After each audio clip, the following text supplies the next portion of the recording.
Hi, welcome back guys. This is your friend, the MHA What If with another fanfiction. This is the first part of What If Deku's Leap rewrote their future? All credits for this video go to their respective authors, so please support the real author. Check out the link in the description for more details.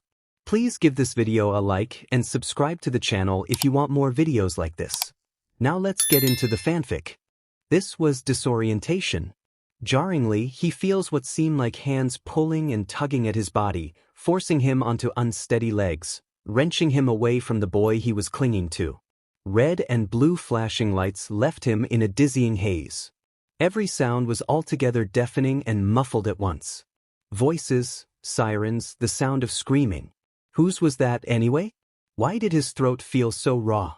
Was this what drowning felt like? That tight, constricting feeling in your chest, stealing the breath from you. The rush of your own heartbeat in your ears, the muffled din rushing loudly, surging through your head, pulsating in nauseating waves. His equilibrium was off.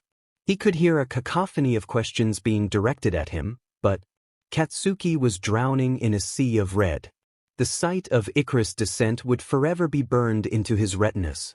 An image akin to melted wax.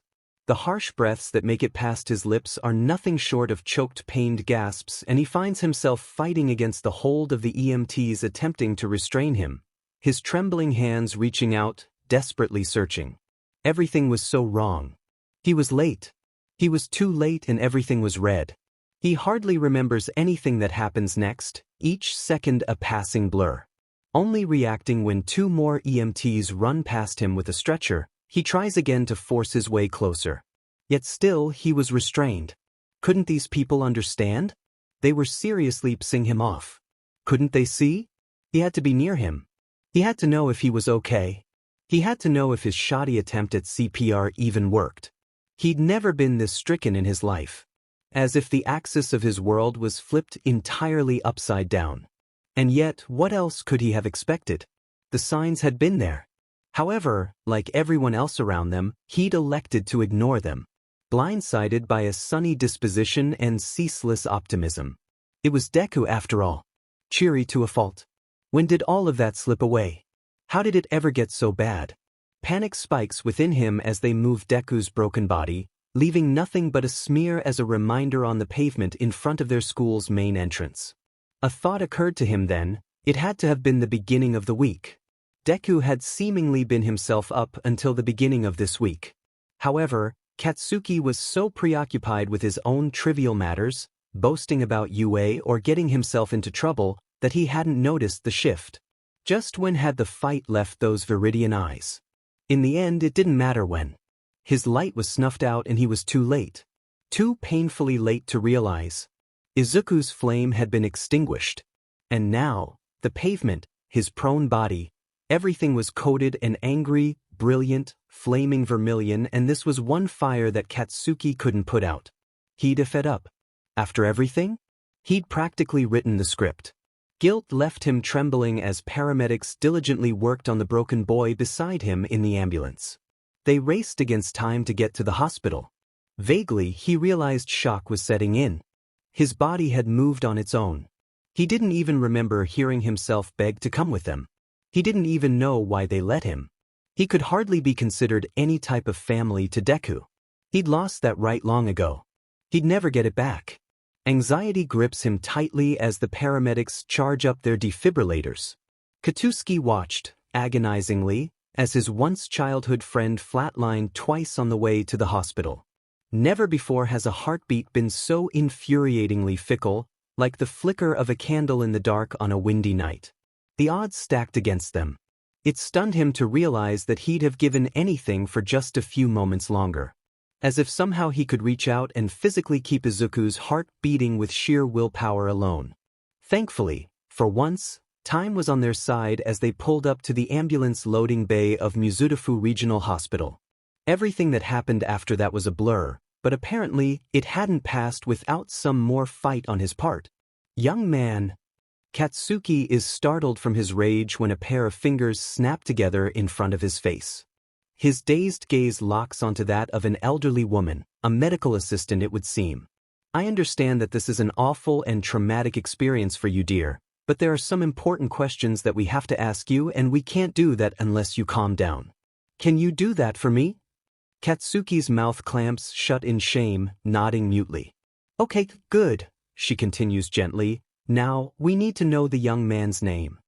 Izuku, Midoriya Izuku, Katsuki rasps out, vaguely taking note that he'd been provided with a blanket. And how are you related to Midoriya? She asks next. That he's in my class. I see. Her expression is tight and questioning as she enters the information he was providing onto a tablet. Would you happen to know anything more about him? Who his parents might be?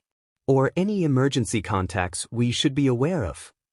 The realization dawns on him like a slap to the face. Oh God, his voice cracks. Auntie Inko. Dread rushes through him at the thought of how devastated she was going to be. Guilt grips him like a vice as unknowing tears stream down his cheeks. The medical assistant hesitates but asks him a few more generalized questions before giving him some space. What seemed like hours trickle by.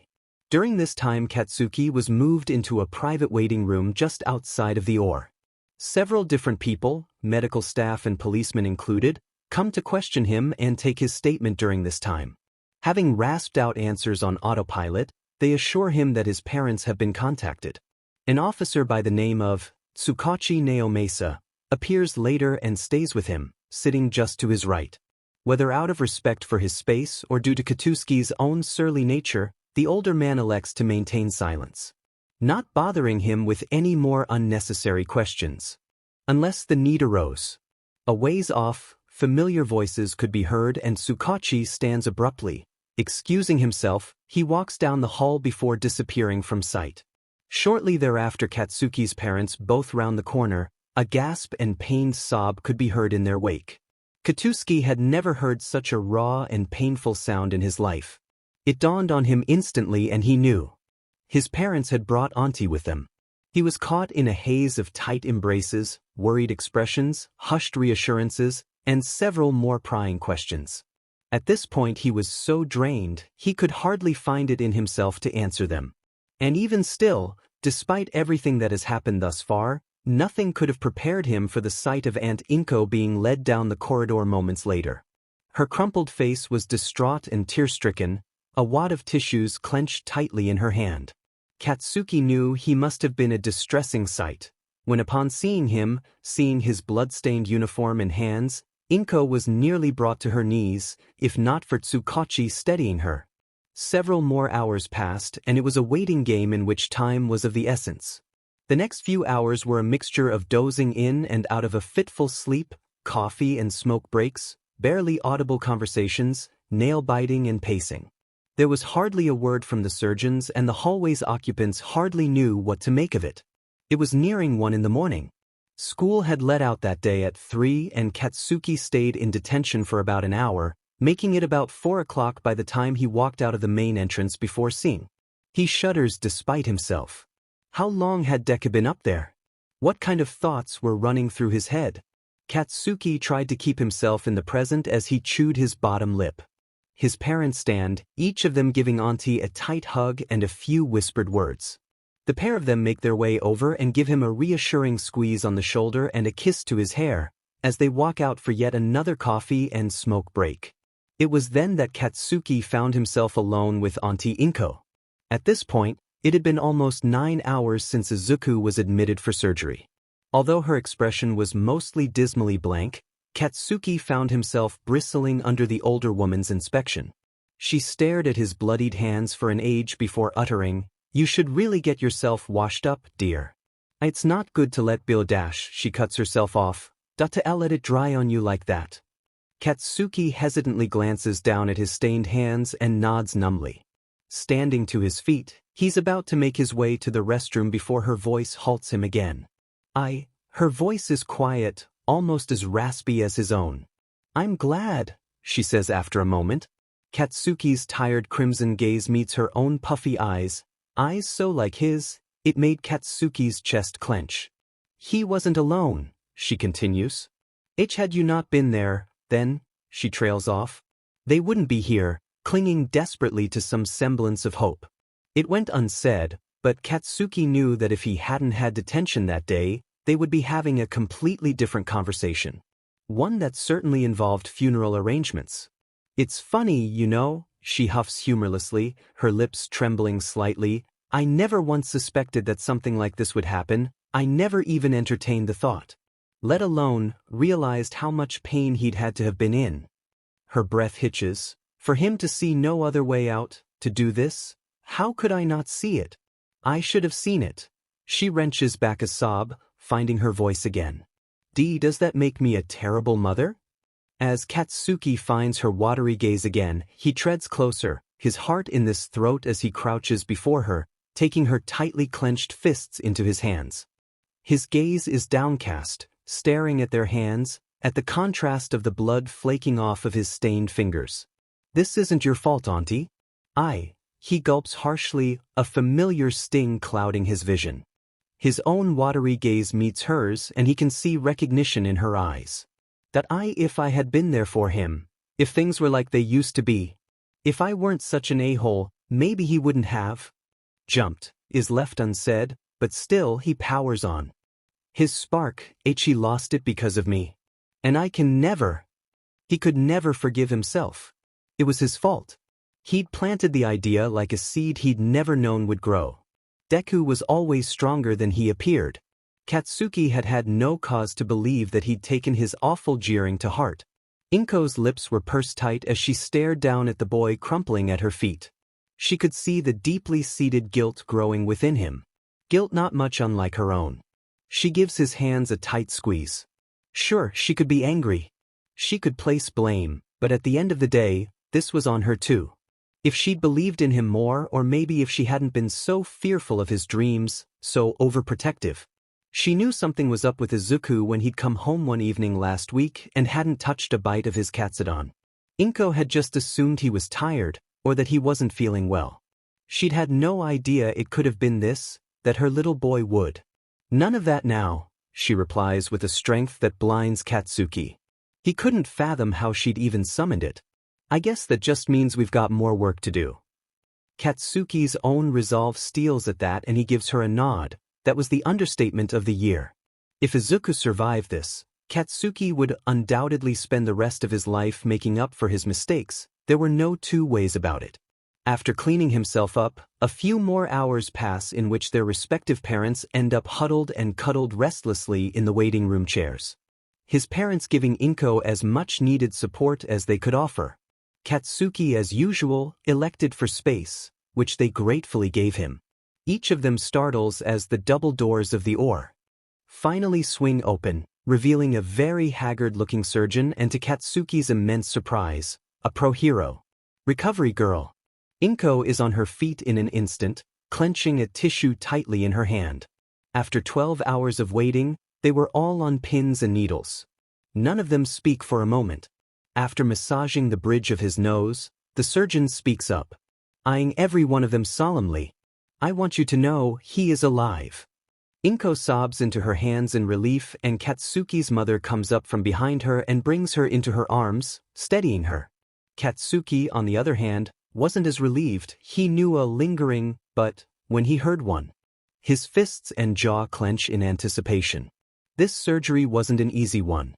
And as you can see, he gestures to the smaller woman beside him, we'd even had to enlist the help of Recovery Girl here. Thankfully, she was on staff here tonight. We couldn't have done this at all without her help. The elderly hero smiles tightly, giving them a nod. Your boy's injuries were very grave, I'm afraid. And to be frank, it's a miracle he even survived. We lost him several times, but, graciously, he's a bit of a fighter. That one, Recovery Girl relays. Katsuki feels strong hands grip his shoulders, and it was only then that he'd realized he was trembling. He gratefully accepts the grounding contact. That being said, the surgeon continues after Recovery Girl had said her piece, he isn't out of the woods yet. Not to be the bearer of bad news, but this could quickly take a turn for the worse in a number of ways. I want you all to know the reality of what we are faced with here, full disclosure. Recovery Girl interjects, the wounds Izuku received were extensive, some of which require more medical jargon to explain than one would care to hear at 4 in the morning, she adds. trying to lighten the mood a bit, but before long, the serious edge comes back to her voice, not including his broken back, arms and leg as well as any internal bleeding he had. Izuku has sustained considerable head trauma, the severity of which is as of yet to be determined. This is obviously our main focus and concern, she finishes with a frown. With the help of Recovery Girl, we managed to stop the internal bleeding completely, as well as mend most of his broken bones, shortening his recovery time in what we'd estimate to be about half. In due time and with an extensive amount of physical therapy, we are confident that Izuku could make a full recovery. We currently have no cause for concern that he wouldn't be able to walk again, the surgeon informs them. However, Recovery Girl adds, as it is with all head trauma, it is highly unpredictable and could very well affect him in many different ways. As is, he is still in critical condition. He had extensive swelling as well as a brain bleed that we managed to address, but he will likely need more MRIs and/or CT scans to even see the full extent of the damage, and the unfortunate reality is that there is only so much that my quirk can do without causing his body more harm than good. For now, we have him in a medically induced coma, although at this point the likelihood of him waking up on his own is slim. We did this as a precautionary measure to keep him from inadvertently exacerbating his injuries until we can get a full read on the situation at hand. What he needs now is rest and rehabilitation. Once his body has, for the most part, regained some of its stamina, we may be able to try the use of Recovery Girl's quirk again. I understand. A coma seems like it would certainly be necessary at this point. Auntie Inko reasons, more with herself than them it would seem. Mrs. Midoriya, we don't want to alarm you, but given the severity of his injuries, we want you to be prepared for any eventuality. Katsuki's heart sinks as a rage bubbles up his throat to replace it. His fists clench tightly, his anger directed at no one but himself. It was irrational, he knew, but anger was by default his go-to emotion more often than not. All of this was just so unfair. Sure, Deku survived, but now what? Does he stay in a coma? For how long? What was the likelihood that he would even wake up? What if he did wake up and he was a FNG vegetable? What if he did wake up and he no longer had any of his cognitive functions? What about nerve damage? Brain bleeds? Amnesia? Cerebral edema? Blindness? Paralysis? He could be FN deaf now for all they knew. At what cost was his life spared? It almost felt selfish. There was no way he was just going to walk away from something like this as if it never happened. And on top of that, the psychological damage would be just as severe. Sure, say he didn't remember any of this, that'd be great and all, but he'd still thrown himself from a 4-story building. Something like that raised questions. Something like that left scars in places that couldn't be seen. Katsuki pulls away from his father's warm hold and storms off down the hall. The older man attempts to call out to him, only to be stopped by his mother. She knew more than most how he worked. She was a hothead herself most of the time. Katsuki appreciated that she respected his need for space. Stepping out into the cool autumn night, he could barely feel the chill. His emotions were wound so tightly that he hardly knew what to do with himself. His palms were gripped so tight, they were smoking. It wasn't often that his natural control over his quirk slipped. It felt like he was trapped on a roller coaster hanging upside down. As he paced back and forth under the starlit night, he catches sight of a tall, wiry, and very lithe blonde man, who looked like a stray wind could blow him over. His expression is somber as he walks toward the hospital's emergency room entrance. They make eye contact and his gaunt face pinches in what seems like concern, but Katsuki promptly avoids his gaze, continuing to pace.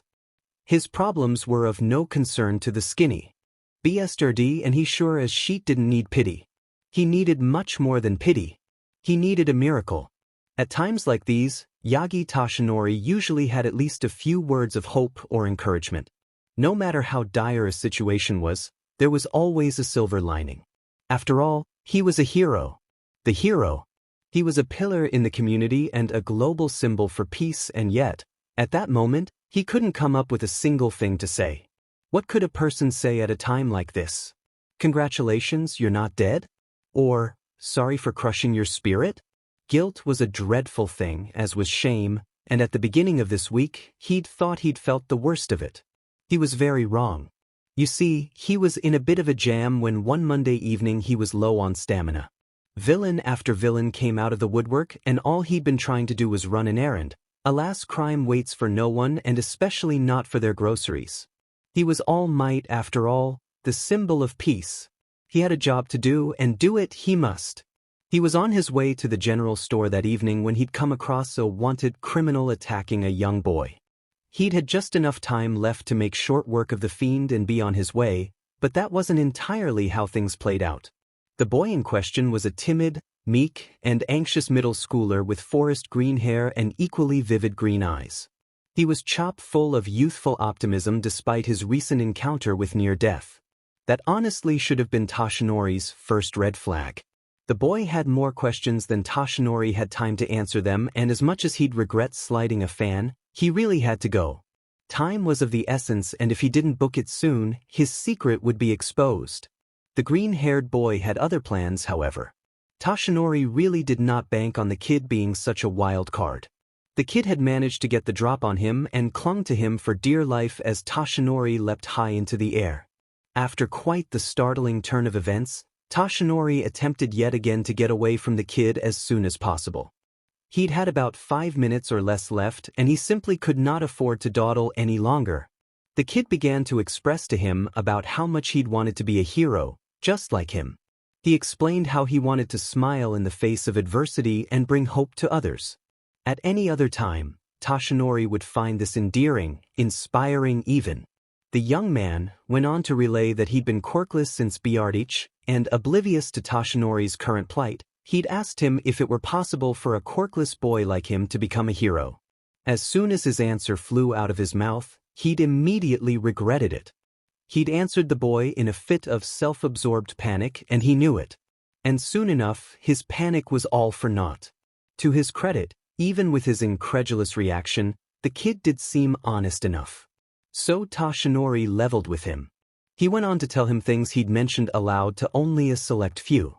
He'd even told him of his unknown injury and the time limit that had restricted the use of his quirk. He'd then gone on to tell the boy that he could not become a hero and that helping people in other ways was just as respectable. He'd told him to be realistic in regards to his limitations. At the time he'd simply felt ashamed. And as he walked away from the kid, he'd felt guilty. As he wandered the rest of the way to the police station to deposit the encapsulated criminal, he honestly just felt like shit. How could he say that to such a seemingly bright kid? A quirkless one at that. What kind of hero crushed a child's dreams and told them to settle for less than what they were aspiring to be? There were plenty of pros who had passive quirks and relied on regular human strength alone. A good friend of his just so happened to be one of those.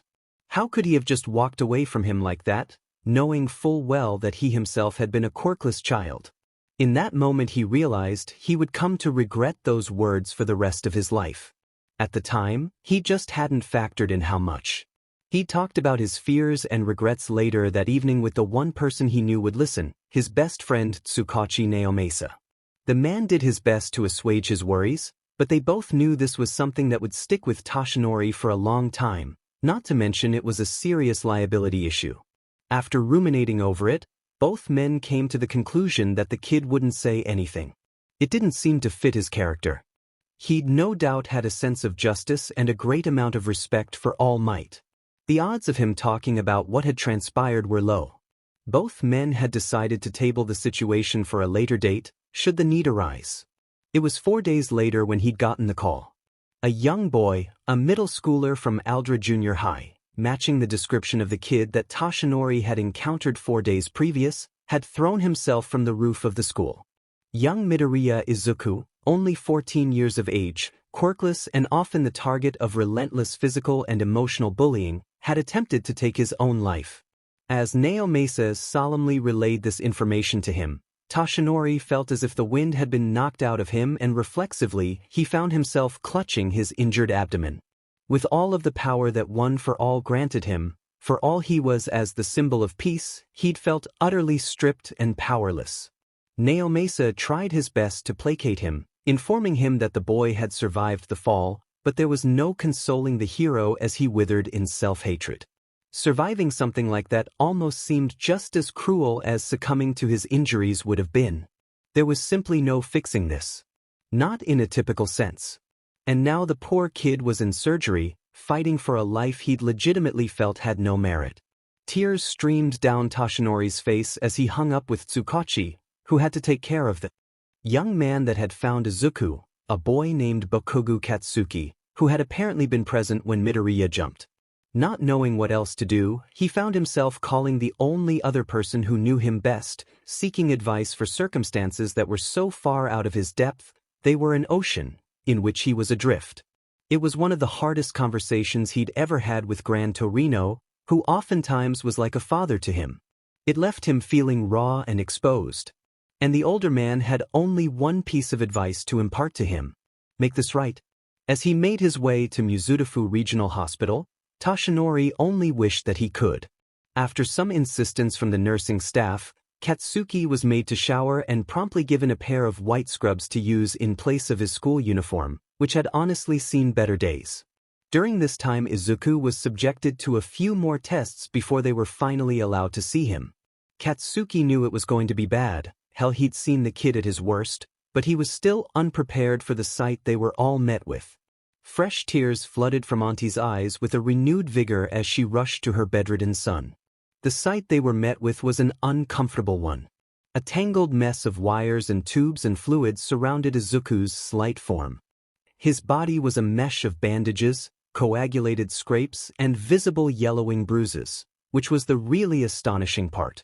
It was jarring to see just how well Recovery Girl's quirk had worked to repair such extensive damage. Deku had been black and blue and red all over.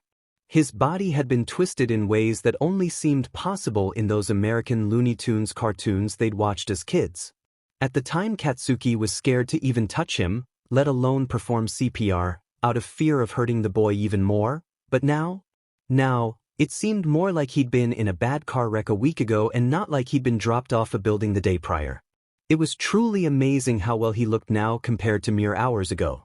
And maybe it was because only Katsuki and the doctors really knew the extent of just how bad his injuries were, but Katsuki felt hope bloom throughout himself. Maybe Deku really did have a chance at making a full recovery?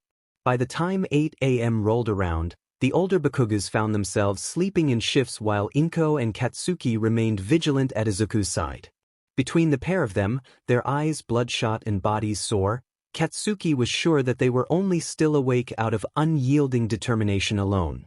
The private room they were situated in was mostly devoid of any sounds but that of the heart rate or EKG monitor and various life-sustaining machines respectively.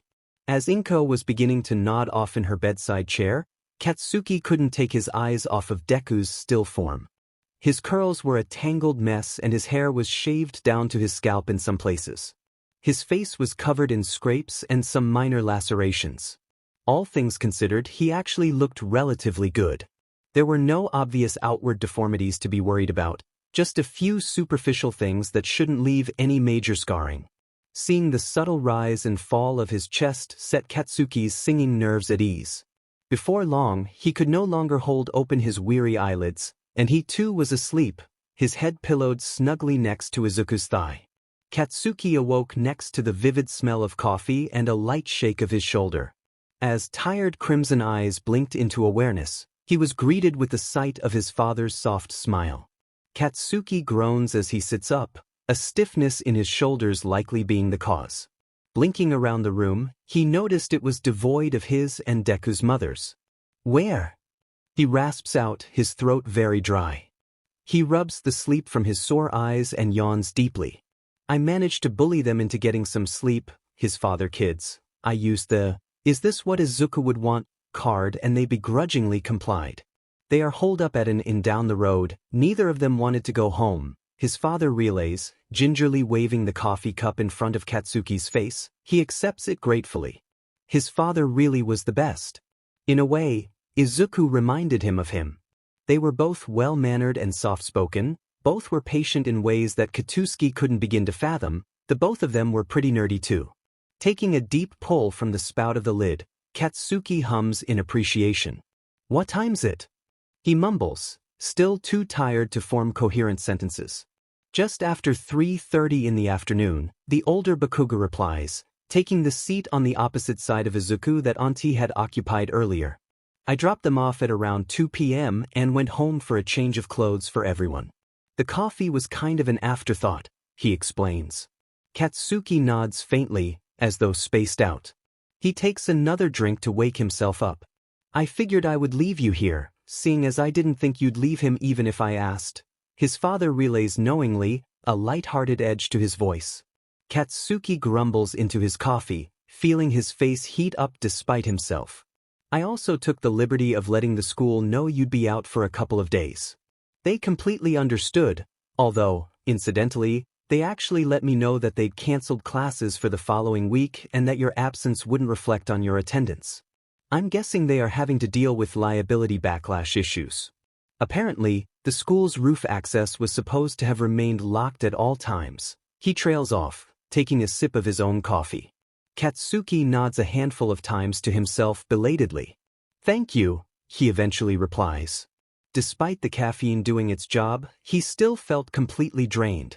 He could tell that his father had wanted to ask him a whole slew of questions, but he refrained. Katsuki didn't know if he was grateful for that or not. You said you brought me clothes? The younger Bakuga queries. Yeah, they're right on the table behind you, his father gestures. Leaving Deku in his father's capable hands, he grabbed his clothes and went to change. Maybe if he got himself more cleaned up he wouldn't feel nearly as shitty. He had his doubts, but one could hope. The next shift change reinvigorated Katsuki's ever-ready fight response, as one nurse had the ball enough to tell him that visiting hours were over. As one could imagine, this did not go over well. He was so irate, in fact, that Izuku's primary care physician was called in after hours to talk him down. Or rather, Katsuki liked to believe that he'd actually been called in to tell the third shift staff to promptly F off, but whatever. In the end, he'd been given the same special permission to stay after hours as Auntie Inko, and that was all he cared about.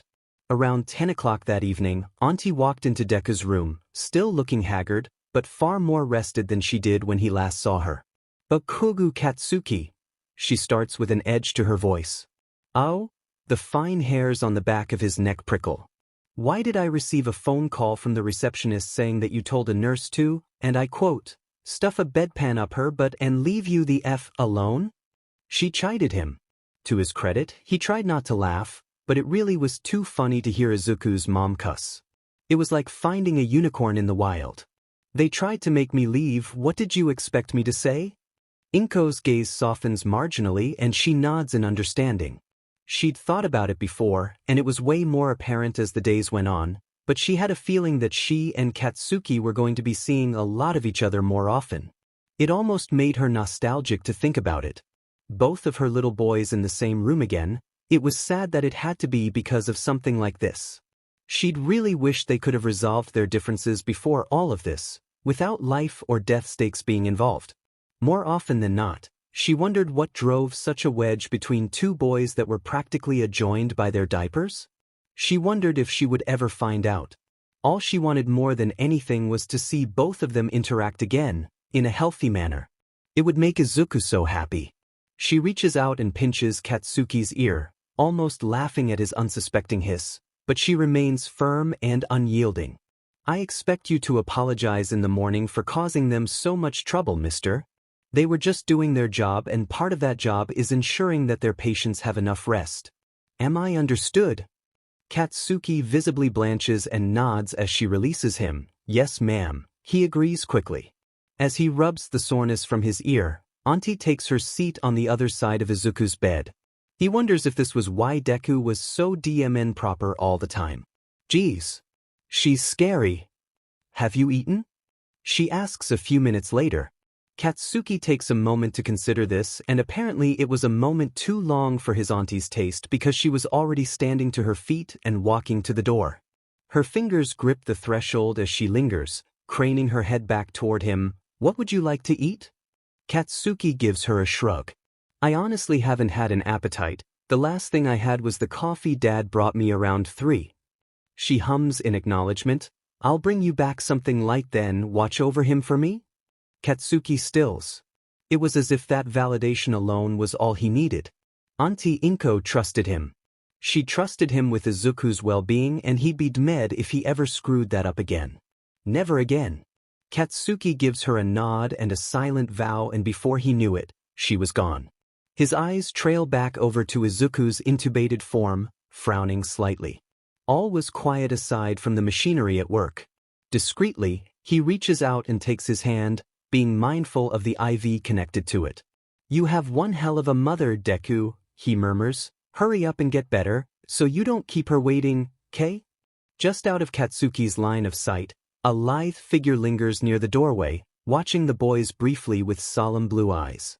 Contrary to Katsuki's opinion, unfortunately, school was apparently still a thing, and his parents, Auntie Inko, and even the goddamn hospital staff all insisted he go back. They told him that getting back into his normal routine would do him some good. It was honestly ridiculous how outnumbered he was. If dropping out and becoming a vagrant who lived off of the land was more appealing than going back to that Hell's Cape, who were they to judge him? Life goals were life goals. Although, in reality, Katsuki didn't know what to make of returning to school, but he did know that the thought of it made him ill.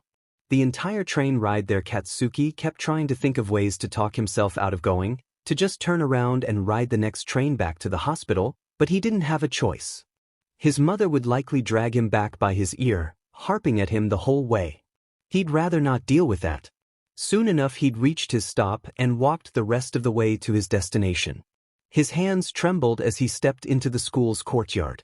With the intention of avoiding as many people as possible, he'd purposely arrived 10 minutes late.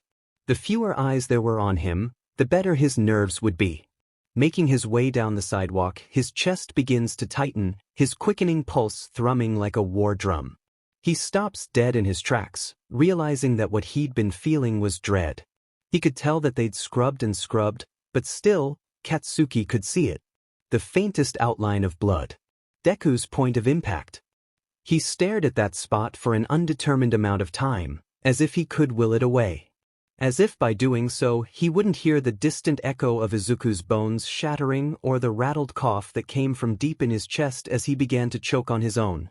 Katsuki jumps, shaken from his thoughts by the vice principal as she laid a hand on his shoulder. He couldn't make out any words, he didn't quite care what she'd said anyway, it was probably something along the lines of "you're late," or "the bell rang 15 minutes ago." However, as he met her eyes, he could see that her expression was one of pinched concern.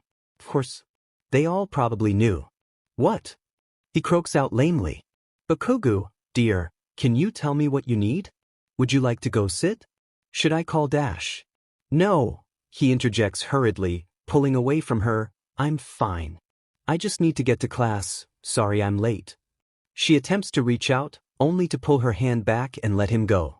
Shaking off that uncomfortable encounter, Katsuki braced himself for the next one. He could tell that this would only get worse as the day went on. Sometimes he hated being right. As he opened the door to his classroom, their teacher immediately stopped talking mid-lecture. All eyes were on him and he could feel them roaming his body. Akin to centipedes, their gazes were invasive and sent discomforting chills up his spine, leaving pinpricks all over his arms.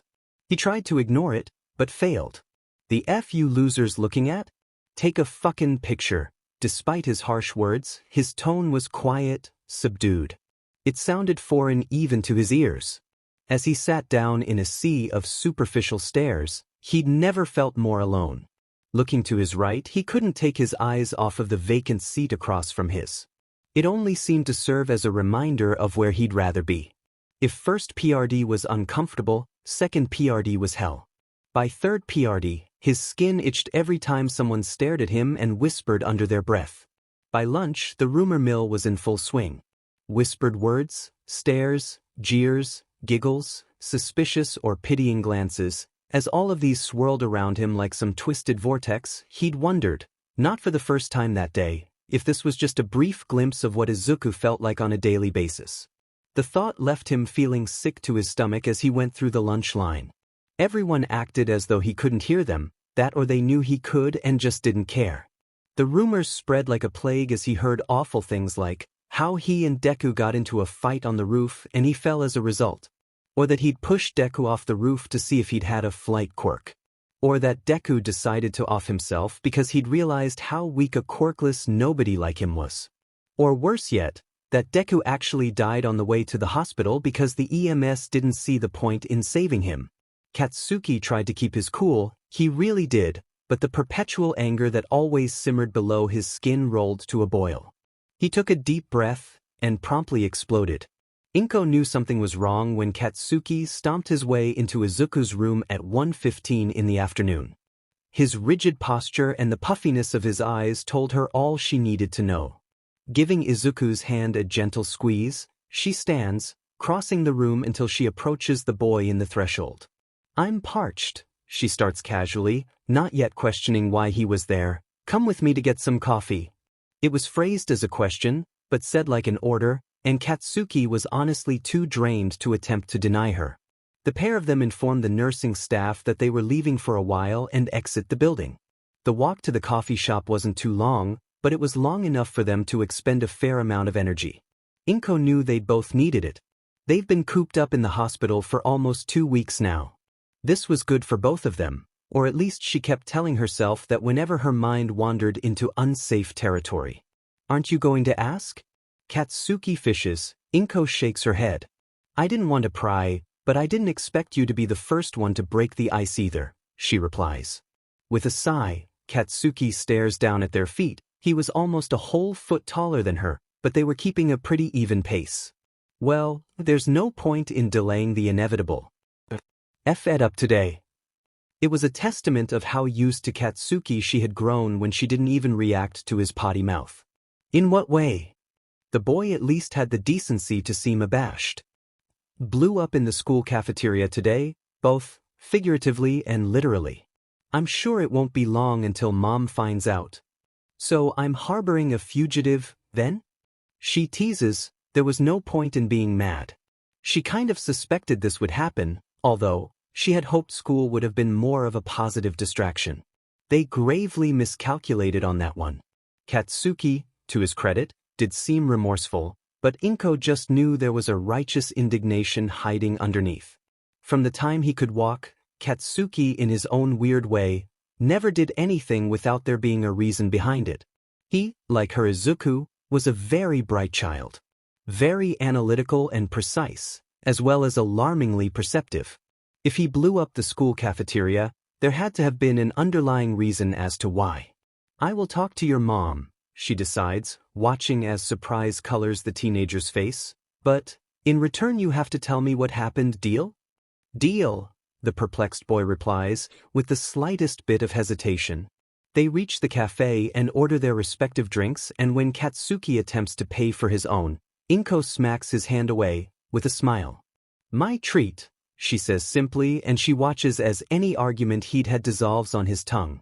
They tuck themselves into a corner booth and settle in, enjoying the small stretch of silence in which they sip their drinks. "Okay, kiddo, what happened at school today?" Inko asks after a moment longer. Katsuki's expression darkens as he fidgets with the plastic rim of his cup. She'd seen this same expression on him 2 weeks ago. This didn't bode well. She steeled herself for whatever he had to say, and she was glad she did, because what he tells her next is both surprising and unsurprising all at. "Just a bunch of a-holes who didn't know shit about what the F they were talking about," he grumbles. "They were talking about Deku, as if they knew anything about him. Judging him without knowing the situation. It was cruel and it set me off." Inko nods, her expression dismal as she peered into her coffee cup. "I was afraid that might have been the case." Katsuki fidgets. "I didn't want to go back," he confides. "I don't want to go back either. I'm not ready." When I got to the school's entrance where it happened, I spaced out. I don't know how long I was standing there, staring at the ground, before the vice principal came and shook me out of it. Katsuki begins to bounce his leg nervously. His expression was painfully grim, like the light had been eaten out of his once expressive eyes. Inko finds herself frowning. This whole ordeal had changed him drastically. "I was there," he whispers. This draws her attention back to his eyes. "I saw it happen," he confirms, an obvious tremor to his voice. "I was FING around as usual and landed myself in detention. When school let out, Deku, Izuku hurried out of class. I assumed he'd gone home. I had no reason to believe he didn't. The kid was a magnet for trouble, so it made sense that he'd book it out of there as quickly as possible. I didn't think for a minute that it was. Inko sits in silence, listening with rapt attention, so Katsuki continues. I didn't have time to react. There was no time to call out to him. There was no way to prevent it. In that moment, I completely seized up. All I could do was watch, and in seconds he'd hit the pavement, the boy recounts miserably. Inko's heart felt like it plummeted into her stomach. Her eyes began to water despite herself. It was like time ceased to exist at that moment. Like nothing else mattered but making it to his side. Seeing if he was alive, fearing that he wasn't. Because who could survive that? The stress in his voice spoke volumes. He'd kept this in the entire time. He'd hid all this pain under a carefully constructed mask. Sure, she'd seen him cry at times. She'd seen how he interacted with Izuku over the last 2 weeks. Those longing looks, forlorn glances. The small touches he thought she didn't know about. That puzzling guilt. But she hadn't realized the extent of all that he was keeping to himself. It was the single most horrible moment of my life. He attempts to clear his throat with his coffee, and I'm completely to blame for it. Honey, Inko slides her hand across the table and lays it across Katsuki's, who pulls away reflexively as though burned. His eyes were wide and glistening. He looked like a wild animal, scared and cornered.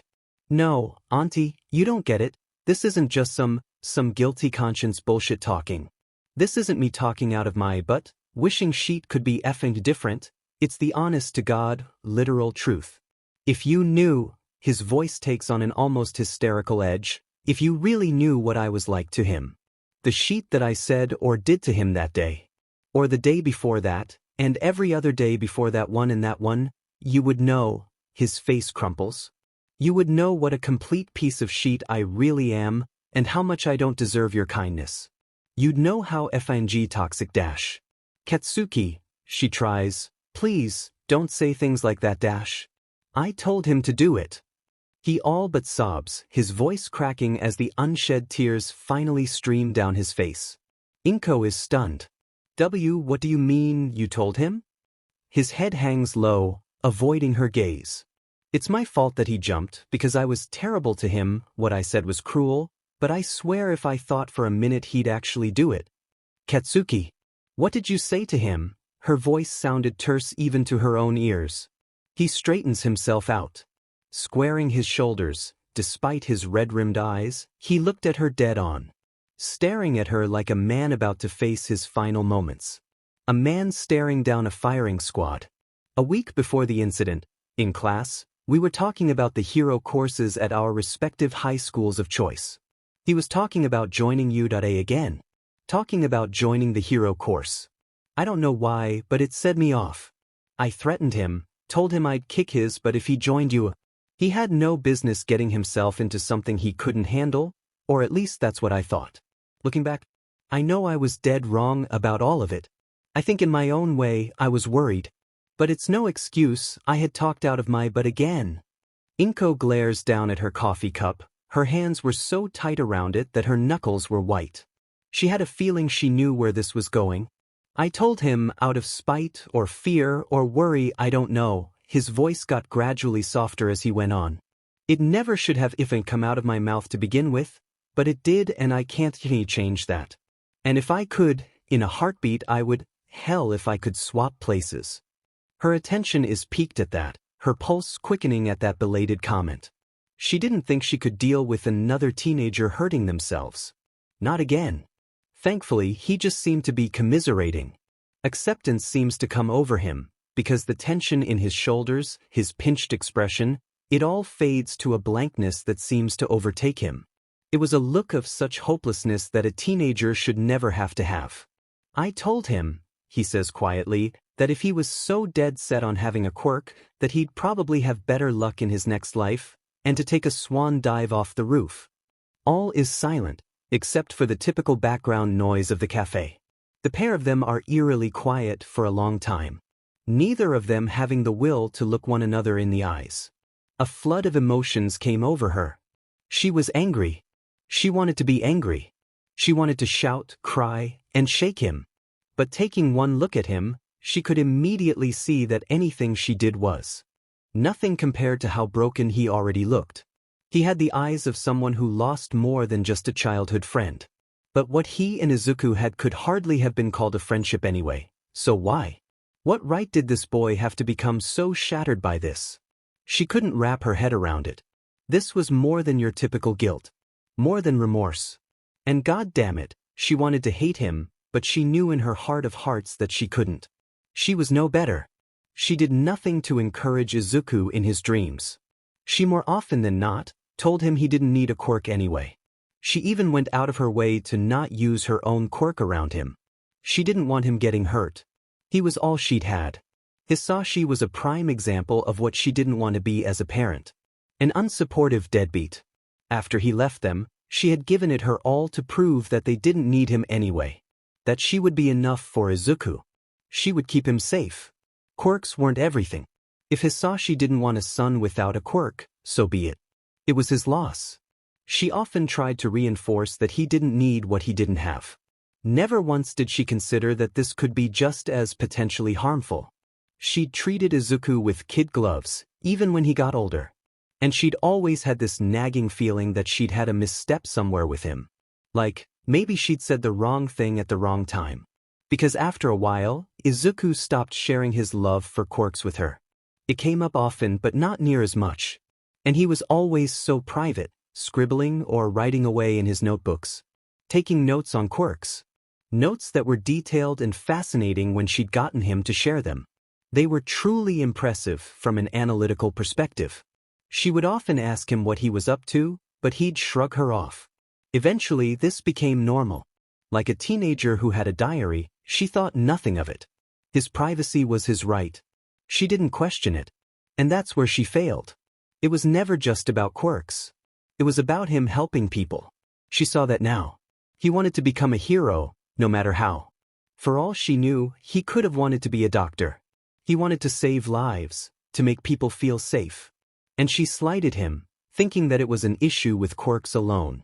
She could be angry at Katsuki, but it was moot now, wasn't it? Like his mother, Inko's own best friend, he often said things he didn't mean. He was hot-headed, brusque, and sarcastic. He wasn't perfect by a long shot, but he wasn't a bad kid either.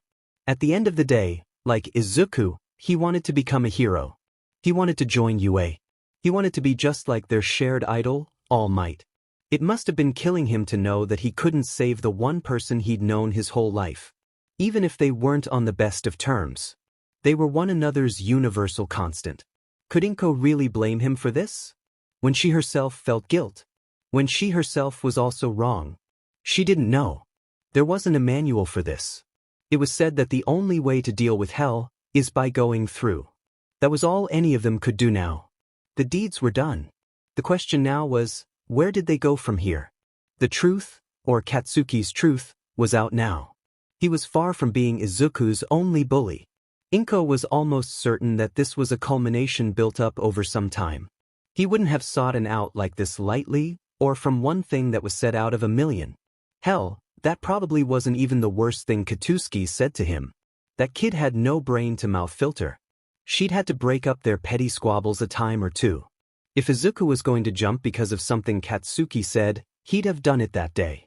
He'd waited a week, according to the blonde, and for all his faults, he wasn't a liar by any means. Something more must have happened to break Izuku's spirit. Something he couldn't bounce back from. The question was, what? Auntie, Katsuki says quietly after a long tense silence. It was then that Inko had realized that she'd been thinking herself in circles again. Auntie, he says again as though conjuring up the courage, I am so sorry. If I had any indication that he'd take my words to heart, any at all. I wanted him to be safe. He was always going on and on about being a hero and he has zero self-preservation skills. I just didn't think. I didn't think about how much I was hurting him. I wish I could take it all back, but I can't. He was starting to ramble, she noticed. There are no excuses or reasons in the world that would make what I said acceptable, and I understand if you hate me, but I want to make this right. I know I have no right to ask you, but please, let me try, he urges earnestly. She's only seen him this determined a handful of times. Usually where becoming a hero was concerned. She scrutinizes every inch of him. His eyes, although sad, brimmed with a spark that just needed some kindling. Something settles inside of her. There was only one course of action to be had at a time like this. It's ultimately what Izuku would have wanted. I can't act as though you were the only one who has blame on their shoulders, she admits, making the teen tense in his seat. I think Izuku was affected by more than one circumstance. That being said, I don't know what to say to you. I can't say that I forgive you for what you've done, but I can't forgive myself for allowing this to go on either, she levels with him. Katsuki nods in understanding, his expression solemn. I am Izuku's only parent. I should have been more vigilant. I should have tried to understand him more rather than just trying to shelter him. He might be quirkless, but he's not helpless. A lot of this blame is on me too, and I can't begin to start forgiving myself yet. A stagnant silence settles between them. Katsuki's shoulders slump. I don't think it would be best to set our wrongs aside for now. We are both here now, and it's clear that you have done nothing but try to keep him safe ever since. The teenager perks up at that, eyeing her with an almost comical incredulity. That why you mean? She nods in confirmation. Let's work toward building ourselves back up so when the time comes for Izuku to wake, we can, in turn, build him up. He's going to need all of the support we can give him, nothing else matters than that. And once we've come to a place where we can rationally think about this, we can talk about forgiveness. I think that is the only fair way to deal with this. Katsuki nods in agreement. I can't act like you didn't help save his life. I can't forget that you have been at his bedside incessantly since the beginning, and I can't ignore that look on your face, because it's the same as mine. Izuku wouldn't want discord to settle between the people he cares for, so for his sake, let's put this behind us and move forward. Yes, of course. I'll do anything, Katsuki replies in earnest. Inko eyes him critically, her face one of stone-cold sternness. But, remember this Bakugu Katsuki, your mother might be my best friend and I may love you like you're one of my own, but if you ever hurt Izuku again, I will deal with you myself. You have my word, he acknowledges, his demeanor that of pure sincerity. Good, she gives his hand a pointed smack. Now finish your demon coffee, we have somewhere to be. After a very pointed and enlightening conversation with his former teacher, Toshinori had a fair idea as to what he would do in terms of making things right. Were they a little unorthodox? Maybe. Were they borderline stalkerish? Certainly so, but before he went about throwing himself at the feet of Midoriya Izuku's mother and begging for forgiveness, he had work to do. He also had a few favors to call in. You see, Toshinori has always been a go-getter. He didn't believe in half-hearted efforts. He has always been driven when it came to certain points of interest. Some who knew him would even say that when he poured all of his energy into one single thing, he had a tendency to become borderline obsessive. He knew all too well how he fixated on things at times, but what some called unorthodox, he called efficiency. It was just how he worked. So, he knew it came as no surprise to his best friend when Toshinori called Naomasa in the middle of the night and asked for Midoriya Izuku's file. The ensuing conversation, however, tipped the scale between work-related ethics, such as confidentiality, and what constituted as privileged information. Basically, if Naomasa were discovered giving Toshinori a file on a 14-year-old's failed suicide attempt, some eyebrows would be raised. But, if Detective Tsukachi were giving All Might said file, as means of helping with an ongoing investigation about the boys' school, no one would bat more than an eye. These were necessary loopholes that were often exploited between the two of them since forming their friendship back when Toshinori first became a pro-hero. Was it altogether legal purse? Probably not, but seeing as All Might worked closely with the police as a pro-hero, no one really counted that as such. Even so, Naomasa had his personal reservations. What are you doing, Toshinori? His friend asks, a tired edge to his voice. Toshinori fidgets as he holds his phone to his ear. Nothing nefarious, if that's what you're asking. Naomasa takes the joke for what it is by responding with a laugh. A long-suffering sigh escapes him next, making Toshinori twitch in anticipation. Look, I know you feel bad, but all of the kids' needs are already being met. I talked with the school. They are taking steps to seal off the roof with a fence and padlock the access door. They are afraid of a legal battle ensuing with Ms. Midoriya. They have even provided help in making several students come forward as either being witnesses to the bullying or the bullies themselves. I've questioned them all, including Bakugo Katsuki, of whom Ms. Midoriya stated that she would not be pressing charges against. Tashinori frowns. But wasn't he the boy who found Midoriya? I thought they were friends? He's always in his room, watching him like some kind of guard dog. Naomasa shifts in what sounds like his bed. They are. However, there is a history there between the two, in which they weren't always on the best of terms. After speaking to him, his parents, and Ms. Midoriya directly, they had all agreed that legal action not be taken.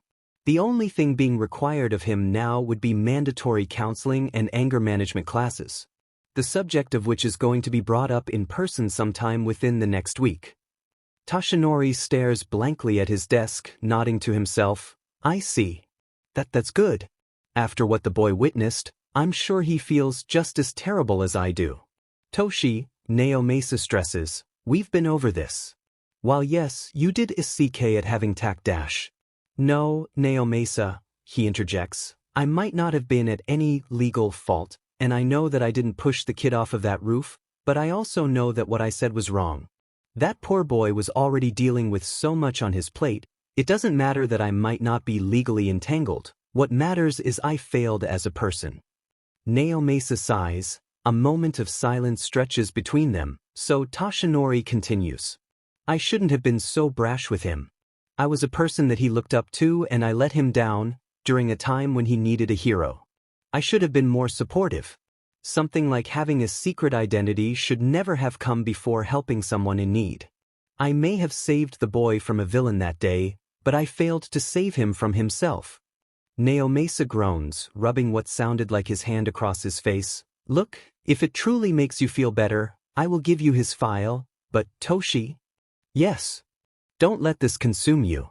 I know you have a soft heart and just how heavily it bleeds for people. Just don't let one off day in the life of All Might be one that makes you hang up the cape. Trust me, Tashinori responds, his voice determined. I have no intention of hanging up the cape just yet. I may be looking for a successor to One for All, but that doesn't mean that I will give up on helping others.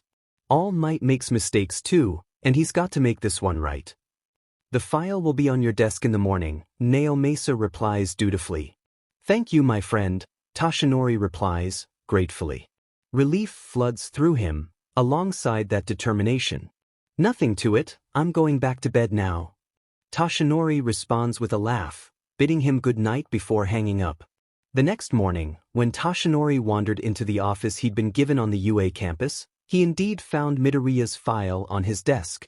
Other than the standard general information, he found as he leafed through the sparse 3 pages that it really wasn't very much to go on.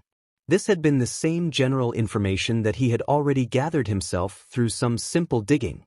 Each file basically painted the same picture. Midoriya was a great student, with stellar grades. As far as academics went, the kid was top of his class, shadowed closely by young Bakugo, whom Tashinori suspected only had lower marks due to his stunning lack of respect for authority.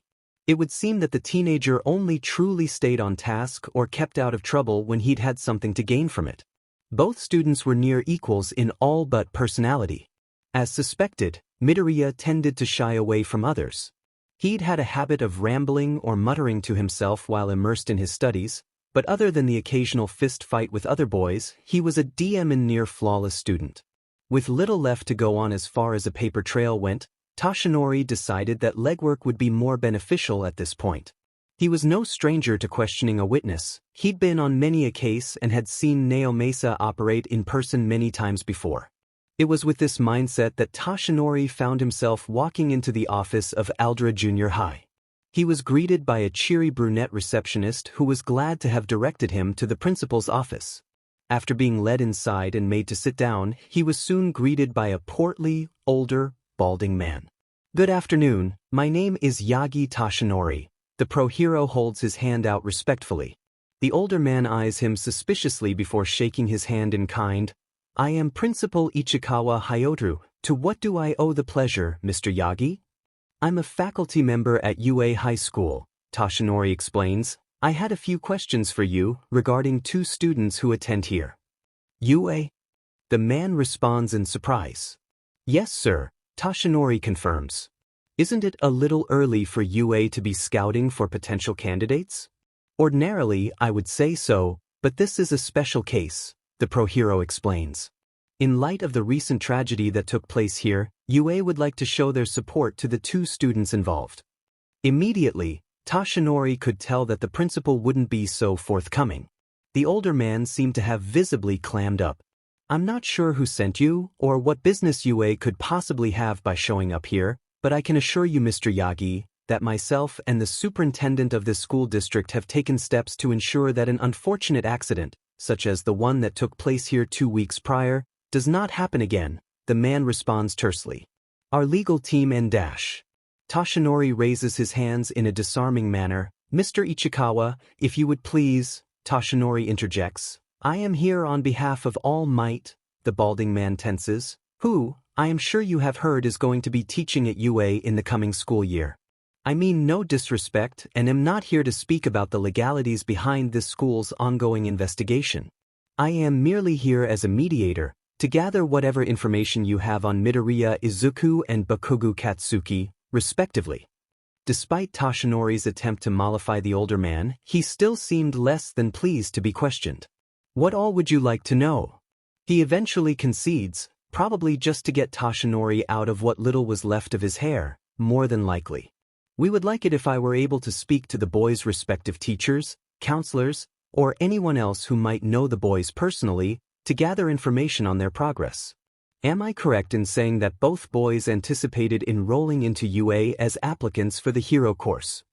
As far as I know, both were aspiring applicants, although I'm sure, you being from UA and all, you're fully aware that Midoriya Izuku is currently out of commission. Not to mention, the boy was legally quirkless. If applying for the hero course weren't so obviously moot now, it would have been nigh impossible for him to have gotten accepted, even if the boy didn't have one foot in the grave. In an instant, an anger that could only ever be inspired by a certain someone sparks to life within him.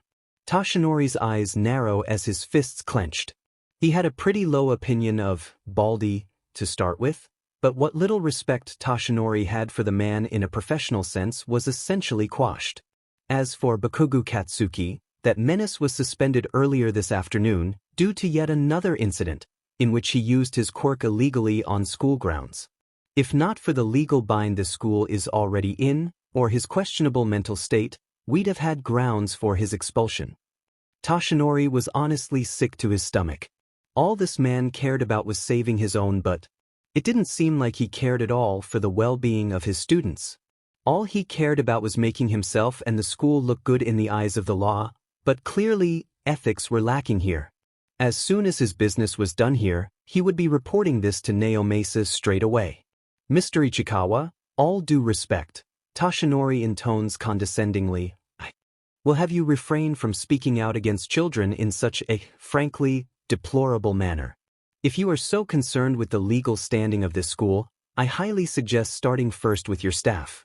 As far as our reasons for scouting these students go, it is of no business of Aldra Junior Highs, whether a quirkless child should be accepted into a hero course or not. As far as we are concerned, both boys are quick studies, have perfect GPAs, and we as a school feel that they would be great assets.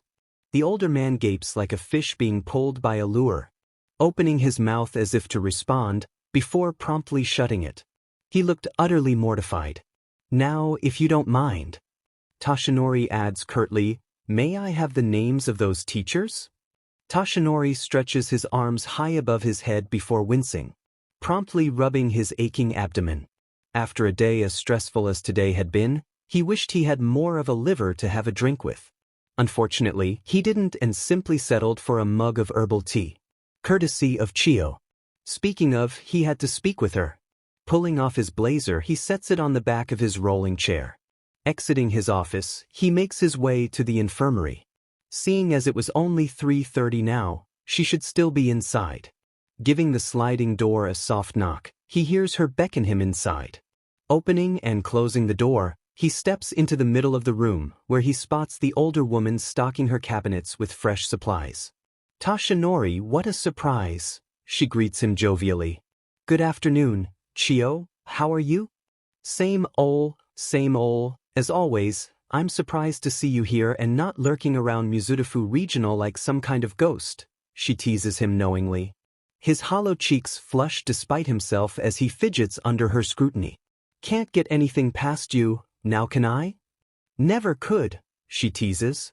Chio had been teaching, treating students, and working at UA in general since before even he was an alumnus here. Of course, they were both a lot younger then. Even at her current ripe old age, she was a staple in this institution that they could hardly live without. "What seems to be troubling you, my boy?" Chio asks curiously. Tashinori has the decency to look abashed before answering. "Midoriya Izuku, you were the one who treated him, correct?" A twinkle appears within her eye. "Indeed I did. I still am, technically speaking. I make routine visits to assess his condition. In fact, I did just that today." Tashinori nods. With all he wanted to say, he couldn't find the right words to say them. Thankfully he didn't have to. "Old Torino spoke to me about something very curious recently. You wouldn't happen to know about that, would you, dear?" "Yes, that I do," he mumbles his reply. "So, what really brings you here is a guilty conscience then?" She wagers, skeptically, eyeing him from her perch on a step-stool. Righteous indignation floods his veins yet again, but this time it's well-meaning. "No, not a guilty conscience. It's simple really. I'm doing what is right. And for that, I need a favor." The gaze they share is charged as Chio cracks a smirk. "Whatever you need," she replies. It was nearing 4:30 p.m. by the time Tashinori walked through the hospital's double doors. Giving a nod to the receptionist, she waves him on. He'd been here enough for them to know him by sight and vice versa. He makes his way to room 403 and peers inside to find that Midoriya was alone. The boy's slight form still pained him. He was a hodgepodge of wires and tubes, of which kept him hydrated, fed, and helped him to breathe as he couldn't on his own yet. Thankfully, however, the scrapes and bruises that littered his body were less visible, which made sense. Chio had mentioned she'd stopped by today for an assessment. Physically, the boy was well on his way to recovery. Slowly but surely. But until he was no longer intubated or dependent on N4, they couldn't do very many scans. Until his body healed a bit more, no one would know the extent of the trauma he had to his brain. Taking the seat to the left of him, just near the door, Tashinori stared at him quietly. His viridian hair was a mess of curls and his cheeks were smothered in freckles. He was a pretty adorable kid, he had to admit. Not for the first time since he'd been coming here, had Tashinori wished he could have gotten to know him as he was. He could only infer, or gather what little tidbits he could about him from those around who cared to know him. Those who did, only had high praise for him. Tashinori wished more than anything that he had a time machine, to go back and prevent this mess from happening. But would it even solve anything? Probably not. Izuku would still be the boy with too big a heart, too big of dreams, and too little encouragement. But that wouldn't be the case for long. He had set off on this wild goose chase for one reason alone, and that was to do right by him, and do right by him he would. Down the hall, he could hear footsteps approaching and vicariously familiar voices as they came closer. It was time to face the music. Time to finally meet young Midoriya's precious people, properly. As Midoriya Inko and Bakugo Katsuki come to the door, he swallows hard against the tension running through his bones. It felt akin to his first patrol as a pro hero. He was all nerves and no guile. Steeling himself, he did what he always did in the face of fear. He put on a smile. After such a harrowing conversation, the last thing Katsuki expected to see was this douchebag again. Surprise settles in over both him and Auntie Inko, so he takes the courtesy of breaking it. "Hey, Skeletor," he barks. "Who the F are you?" Life is a funny thing at times. It is literally a conglomeration of tiny pieces. Little instances that are simply fleeting moments that make up a million. It may not seem like much to most in the moment, but that is the catch. Life boils down to those instances. Those mere moments that you didn't think would matter or have much meaning, ultimately become a deciding factor in the wheel of choice. This is how opportunities arise. But it is also a reminder of how quickly everything can change. The atmosphere of the room is so thick with tension that it could easily be cut with a knife. Midoriya Inko seemed to be caught between a reprimand and a question, while Bakugo Katsuki was, as expected, at the ready, guns blazing, no questions necessary. Toshinori scratches the back of his neck and laughs awkwardly.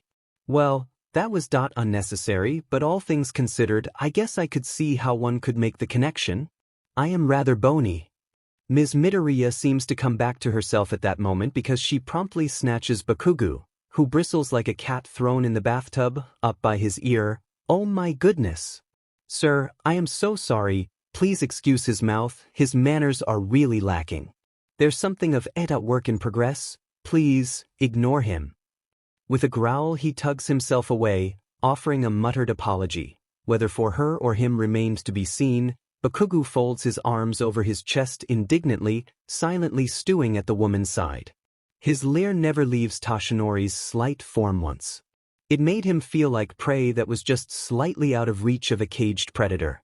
No need for apologies, Toshinori insists, gesturing with his hands. I realize this must look pretty weird. Some guy you don't know turning up at your son's bedside and all, but rest assured, I mean no harm.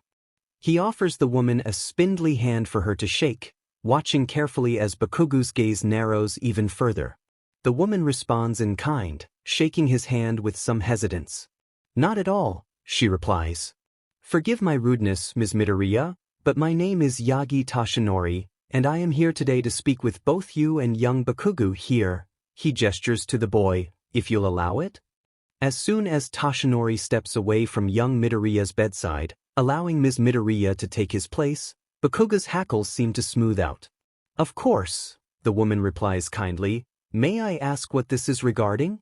Once the three of them are settled and seated, Toshinori takes the floor. Yes, I am a faculty member from UA High School, he begins, noting the exact moment Bakugo's eyes widen in surprise. He watches as the kid's original tension drains out of him, only to be replaced by a tension of another kind. UA? Ms. Midoriya replies, confusion clear in her tone. Yes, ma'am, I am here on behalf of All Might and Principal Nizu, upon Recovery Girl's recommendation. If young Bakugo weren't sheet white before, he was now. Toshinori found this rather amusing. He had heard all about the enormous chip on the boy's shoulder. Wow, Ms. Midoriya's voice wavers. That is quite the lineup. All Might, are you freaking serious? The boy's eyes all but bug out of their sockets. Ms. Midoriya frowns at the boys, almost expletive, but otherwise doesn't comment. Toshinori laughs jovially, scratching his cheek abashedly. Serious as a heart attack, he replies with measured humor before sobering up. In light of the recent tragedy that took place at the boys' current school, UA felt it was necessary to reach out. I see, the Viridian-haired woman replies, her brows furrowed in question. Not to sound rude or ungrateful, but why would you feel the need to reach out? Toshinori nods in understanding and goes on to explain. As one of the leading high schools in eastern Japan, we at UA felt we had a responsibility as educators to ensure that we raise suicide awareness in the community. To find out that a tragedy such as the one that involved these boys occurred on a school's property, regardless of business hours, made us realize that overall, a lot of times safety doesn't just include what we can see at face value. Safety also includes the ability to provide aid in areas such as counseling. Midoriya Inko seems physically stunned. She probably never expected a response quite like this. It made Toshinori's heart ache. And not just your typical counseling either, he continues. Schools, while they do offer grief counseling in certain situations, often don't address subjects such as what happened with young Midoriya openly. All of us at UA are prepared to challenge that, Toshinori adds, his confidence unwavering. Ms. Midoriya looks absolutely thrown. Her expression was a mixture of unnamed emotions. What kinds of things will be addressed exactly? Things like depression, bullying, harassment, and physical or SXL abuse. These are often not talked about in school systems, under the opinion that the subject is considered too sensitive to speak about openly. Yet, these are, unfortunately, some of the obstacles that our students often face today. Whether it be at home or on campus. More often than not, schools will shirk off such things, he admits solemnly. This is generally the case in hearsay incidents. As a school that breeds the fine young heroes of today's modern age, we want to change that outdated system. Just as we offer SEC education, we will be starting a new system in the coming school year, where we will offer a mandatory class highlighting the importance of mental health, the discouragement of bullying in the school environment, as well as shedding light on matters of importance that aren't often talked about, he relays. Toshinori chances a glance at young Bakugu, noting that his expression is carefully schooled. We feel that treating these matters as some kind of taboo only teaches students avoidance and lowers the likelihood that they will seek help. A lot of times, the kids don't know that they can ask their own teachers or student counselors about touchy subjects, and while some do reach out, they are given pamphlets as a solution. In our opinion, this is a band-aid. Handing a pamphlet out to a student and calling it a day doesn't solve the problem. UA feel that if a student is experiencing any type of abuse, they should be able to speak about the matter in confidence, knowing that action will be taken in their defense. We want our student body to feel at ease, knowing that they can ask for and receive help. Wow, the woman breathes shakily, that is a lot to take in. I know, he admits with an awkward laugh, it was a lot to take in all in one sitting, I admit. I just feel particularly strongly on the subject matter. I tend to rant and rave with much gusto sometimes. After a bout of silence, young Bakugu takes it upon himself to speak up. This is all well and good for you and whatnot, kudos to you, but how the hell is this supposed to affect everywhere else? And more importantly, what the F does this have to do with me or Izuku? We're not some furry fucking mascots to be made examples of. Toshinori fixes his electric blue gaze on the boy before him, nodding once in acknowledgement. I am aware of the horrors you boys have been through as of recent. Make no mistake, young Bakugu, I do not intend to make light of what has happened, he assures him. I merely want to make sure that this type of situation can be avoided in the future, if by any means. Which is why UA is partnering up with Shiketsu High School as well. With them in the West and us in the East, as the nation's top hero academies, we plan to lead by example. We have hopes that in doing this, other schools around the country will follow suit, and in turn allow this example to shine as far-reaching as overseas. Bakugu seems to consider this, furtively glancing at Ms. Midoriya before eyeing Toshinori again. As for how this pertains to you and young Midoriya directly, the answer is simple. We would like to have you both attend you. What? Both Bakugu and Ms. Midoriya respond in unison, both wearing twin expressions of incredulity. Toshinori smiles. Young Bakugu, you of all people shouldn't be so surprised, he teases. The both of you have excellent marks, grades that any junior high school would brag about. I have personally pored through several essays and test results from you both. I have also taken the liberty of interviewing several teachers, as well as the school's librarian. They all had wonderful things to say about each of you academically. Mind you, he adds pointedly, they did also make mention of how often the both of you would fight like cats and dogs, heavily pointing out the clear lack of camaraderie or teamwork both of you display toward each other. Ms. Midoriya spares Bakugu a knowing glance, to which the boy sinks in on himself. But, to say the least, I was impressed by everything I found. I also took note that both of you boys had previously applied for UA recently as well. This only seemed to solidify my decision to offer you both a scholarship to attend UA in the coming school year. I don't know what to say. Bakugu admits quietly, staring holes into his shoes. His entire demeanor had changed. Gone was the boy who was ready to fight him tooth and nail. All that remained before Toshinori now was a shell. It was disheartening to see. Inko places a comforting hand on the boy's shoulder, eyeing Toshinori before voicing her concerns. I can't speak for Katsuki, but I can for Izuku, her gaze hardens. You have come all this way, expended all this effort, into furthering your cause and into investigating his academic history, so surely, you must know. So before I agree to anything, I need you to tell it to me straight, because I will not have my boy's heart being broken by this. As Toshinori squares his shoulders, his expression sobers yet again. We are aware that young Midoriya is quirkless, yes. Does that change our decision? No, it does not. Midoriya Inko releases a shuddering breath, her grip on young Bakugo falling lax. The boy, in turn, remains a comforting presence at her side. So, he'll be accepted into the hero course?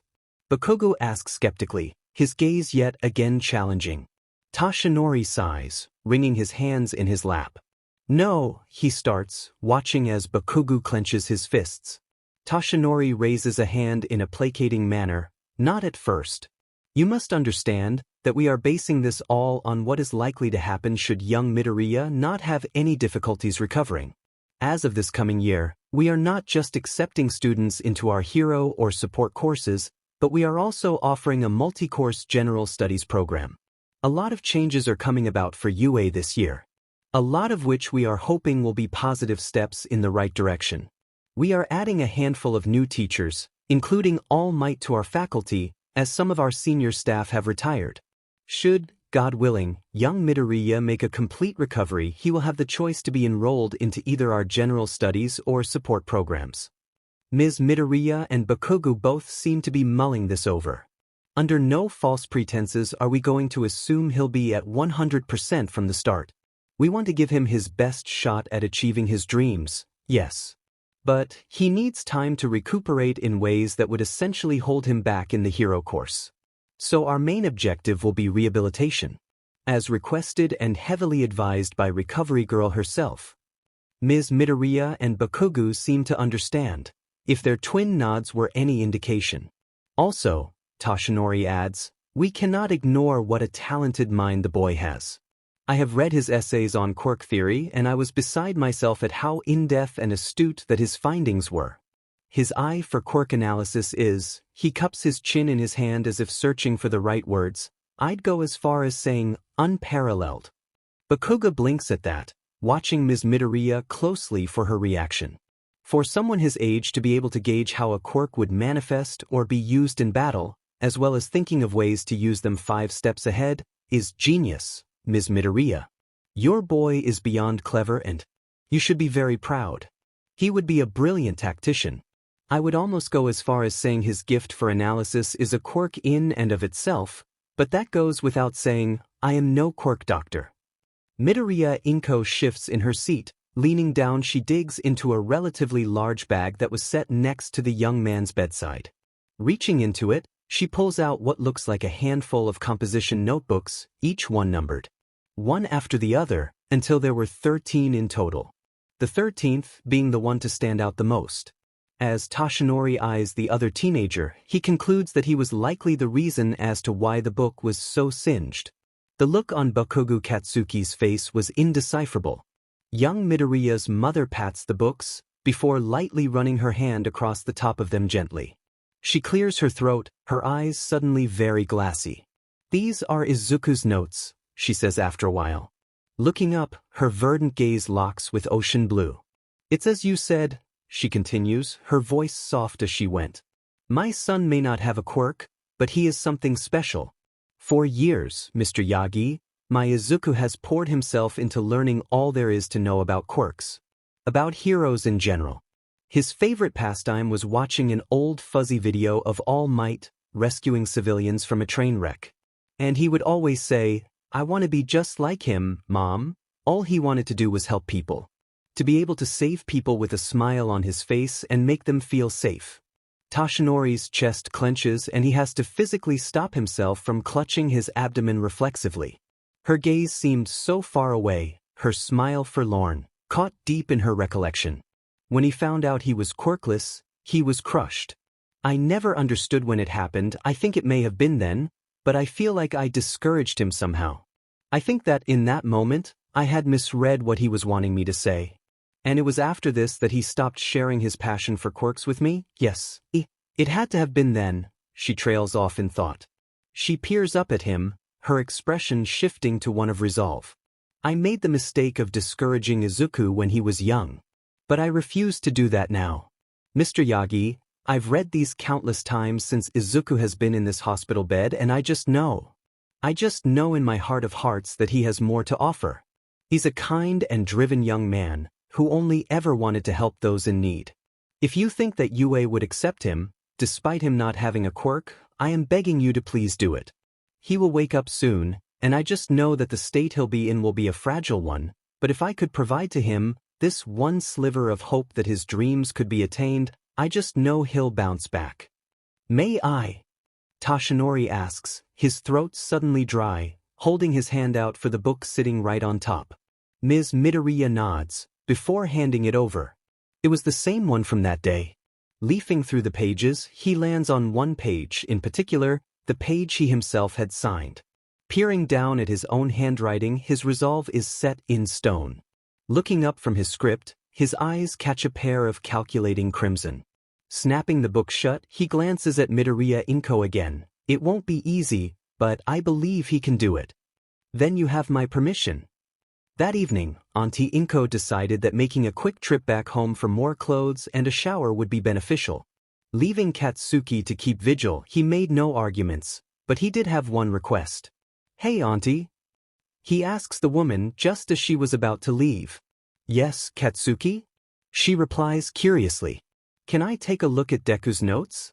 He could tell that Inko was pretty perplexed just by looking at her. Have you not seen them before? She asks. No, Katsuki admits. Like you, I've always seen him jotting things down here and there, or doodling, but I never paid any mind to it. I just figured he was being a fanboy. I never knew it was some Einstein-level prodigy sheet, though. So now I'm curious. Inko almost huffs a laugh, pinching the bridge of her nose in exasperation. Sure, I don't see why not. Who knows, maybe this will give you a better understanding of Izuku in the long run. She lays her cloth bag down on the table beside him, removing a small handbag, which no doubt housed her wallet and keys. Katsuki scoffs, throwing her a smirk. The only thing it will help me to understand is probably just how much of a nerd he really is, but whatever works. Be nice, she warns. I will be the nicest. He offers her a faux salute. You better, I have your mother on speed dial, she reminds him. Has she been giving you tips on how to haze children? Because I am feeling mildly attacked right now, he feigns offense. Inko gives him another long-suffering sigh, before pausing. She turns toward him, giving him a deceptively sweet smile. This was his only warning. The hairs on his arms don't even have time to stand on end before he is but over end on the white tile floor and floundering in surprise. It was a wholly unnatural feeling being physically removed from his seat by an unseen force, and for a second she'd completely caught him off guard. It was so rare for her to use her quirk that Katsuki oftentimes forgot she'd even had one. Last he checked, she could only move small objects. The look on his face must have been priceless. Controlling her laughter, Auntie Inko wipes a tear from her eye. She lingers in the doorway just long enough to respond with, "Your mom may have given me a few tips." A few minutes after Inko had left, Katsuki found himself curled up and cross-legged in the chair nearest to Izuku's bedside. While he did have a genuine interest in reading most of these, one thing in particular caught his eye in a very familiar composition notebook. Whether under oath or on pain of death, Katsuki would still never admit to how much of a fanboy he himself really was, but that was beside the point. Only someone like him or Deku, who appreciated the finer things in life, would have caught this particular detail. To anyone else, it might not have meant much, but to Katsuki, it stuck out like a sore thumb. Like a vein of gold in a coal mine. It was a needle without the haystack. As he turned to the middle of the unfinished book, bold black ink caught his eye. And it was there, clear as day and telling as it always was in its rarity. The symbol of peace. All Might's signature. Where the F, and when had Deku gotten this? Katsuki, in a word, was a wreck. He was constantly on edge and was always jumping at loud noises. He hardly ate, supplementing food with coffee. His attendance at school was dropping, as were his grades. He wouldn't leave the hospital, and if he did, he wouldn't stay gone for long. Mitsuki was beginning to notice just how thin her son was looking, or how limp his usual ash blonde spikes appeared. But the thing she noticed the most was that Katsuki wasn't sleeping. The poor kid was absolutely racked with nightmares, and from what she and Inko had seen, they were pretty bad. Weeks were beginning to turn into months, and she feared how much worse he would get if any more time went by.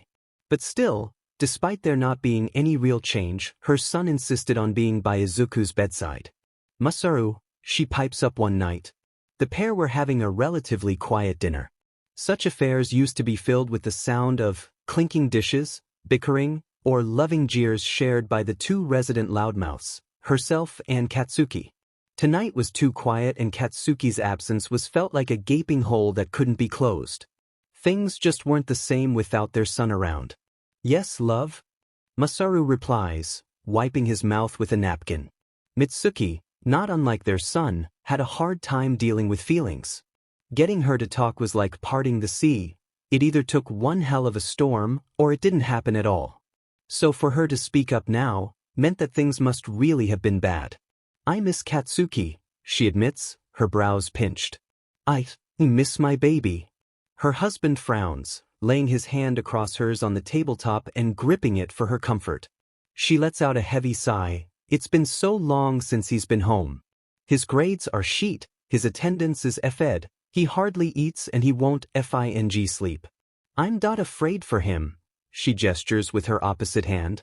Masaru nods in understanding. "I know, he needs help," he admits. "The scary part is that he might not be willing to accept it." Mitsuki growls lowly in frustration.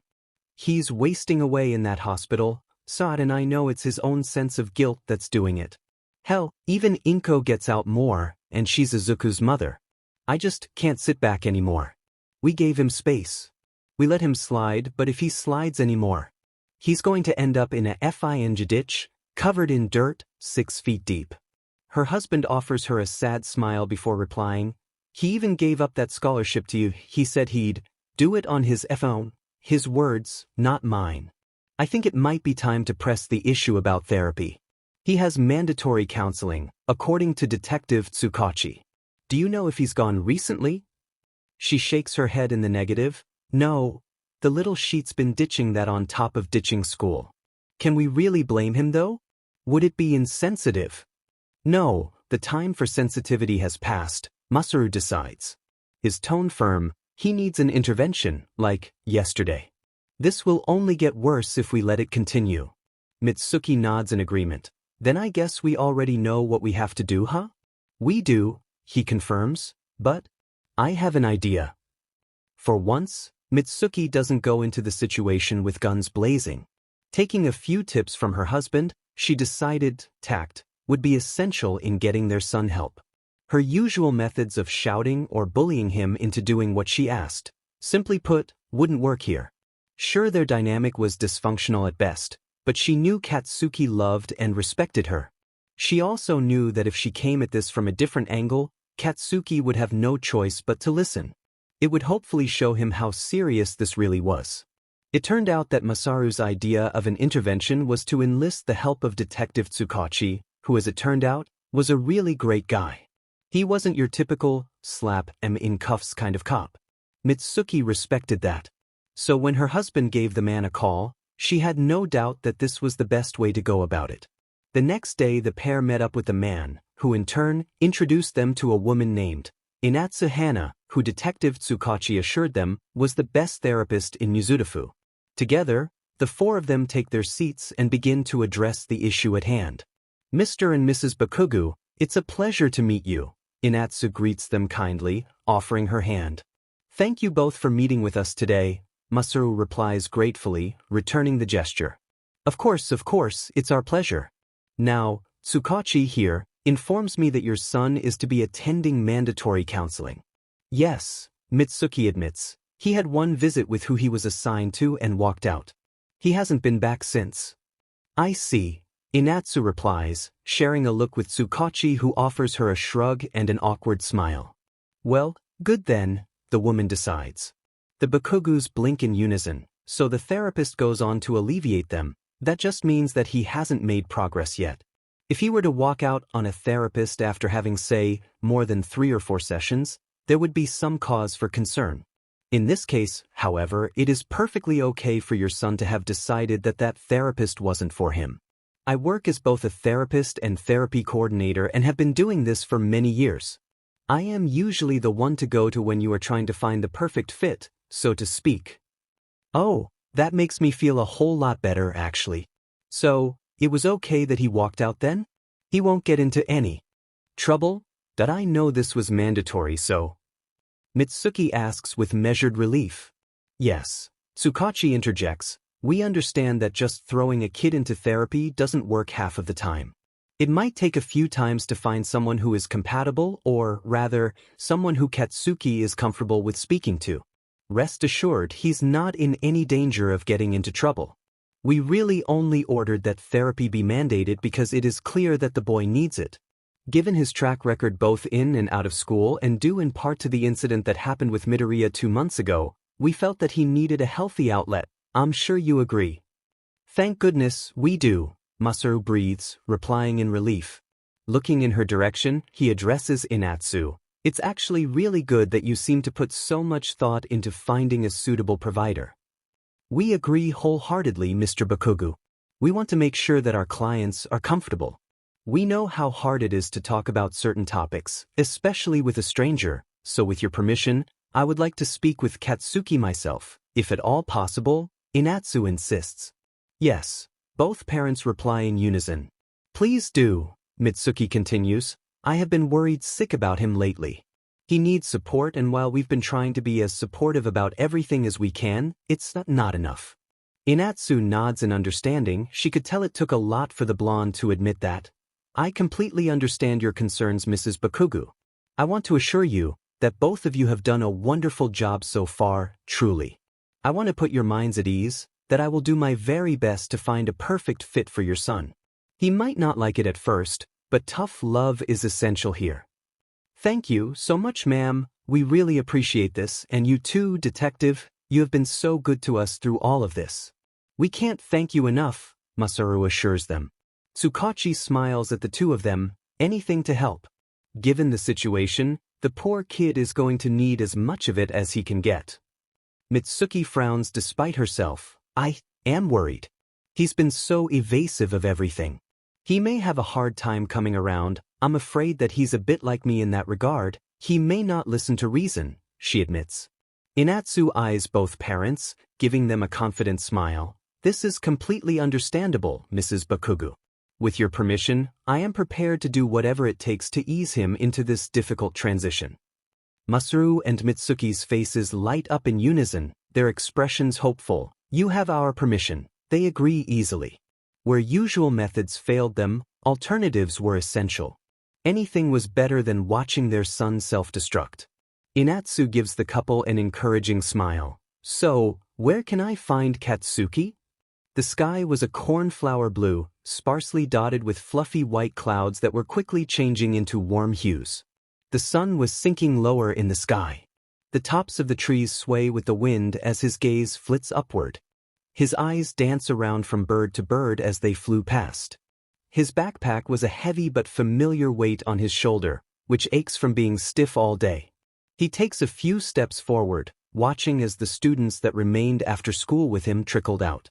Some loitered around, locked in conversation at the front gate. He had some time yet before the 5 o'clock train arrived, so he did what he always did and took his time. Pulling his cell phone out from his pocket, he began to scroll through his social media accounts as he loitered in front of the school's entrance.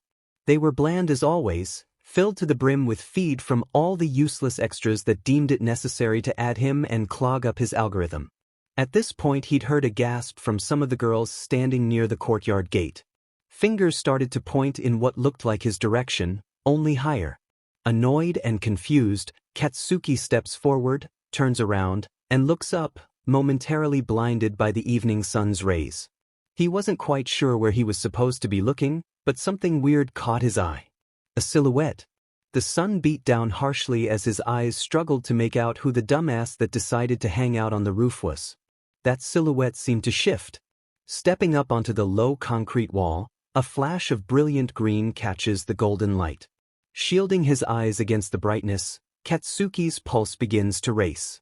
There was only silence now. As the wind played with his own coarse hair, it also played with those curly verdant locks. It happened in an instant. The The cry that rips itself from his throat jolts him into consciousness. For several seconds his world spins with confusion. The fogginess from his sleep-rattled state had yet to release him, and his eyes desperately flit around the now familiar room. His other senses start to come back online. A familiar sound rouses him from his panic, as a bead of sweat trickles down his neck. Familiar meant safe. Meant Deku was safe. Katsuki releases a shaky breath, loosening his grip on Izuku's hospital-issued blanket. Its familiar rough texture grounds him as his fingers smooth out the material. That familiar sound was the heart rate monitor, beeping steadily. It served as a further reminder that the boy beside him had a pulse. Slowly, he began to calm down. Lifting a shaky hand, he uses it to wipe the sweat from his brow, dragging it down slowly as he went. He exhales heavily through his nose, staring up at the tiled roof, 56 tiles in total. He'd counted them more times than he cared to admit.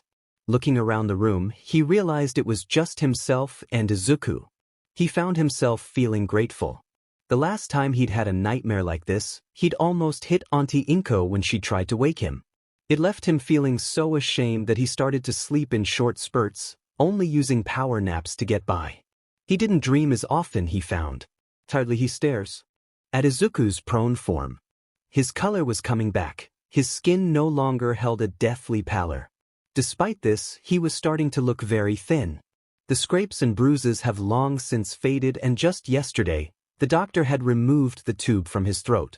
Although he was still placed on oxygen, at least he didn't have to have a DMN machine breathing for him anymore. That was progress, at least. He was starting to look more like himself. Even the bits of hair that had been shaved back during his first surgeries had begun to grow back. At the very least, it was able to hide the obvious scar. Katsuki sighs, sitting up straighter in his seat. On a whim, he reaches out and holds Izuku's slightly cool hand. It had been about 2 months since the younger boy was placed under a medically induced coma, and while Katsuki knew this was necessary, he couldn't wait until they brought him out of it. According to Recovery Girl and Izuku's doctor, his injuries were almost healed enough to do so. This was supposed to be scheduled for the following week. The thought made him both relieved and nervous at the same time. Katsuki was a realist. He knew that the likelihood of Izuku waking up meant it was time to troubleshoot the real concerns. He knew that this would bring on a whole slew of different issues, but even so, just to be able to see him awake, to see his eyes open and know he was there meant everything to him. More than anything, he just wanted the chance to apologize. Sure, he'd said a lot of embarrassing things to him in the last few months, a lot of which Katsuki would take to his grave, but it just wasn't the same.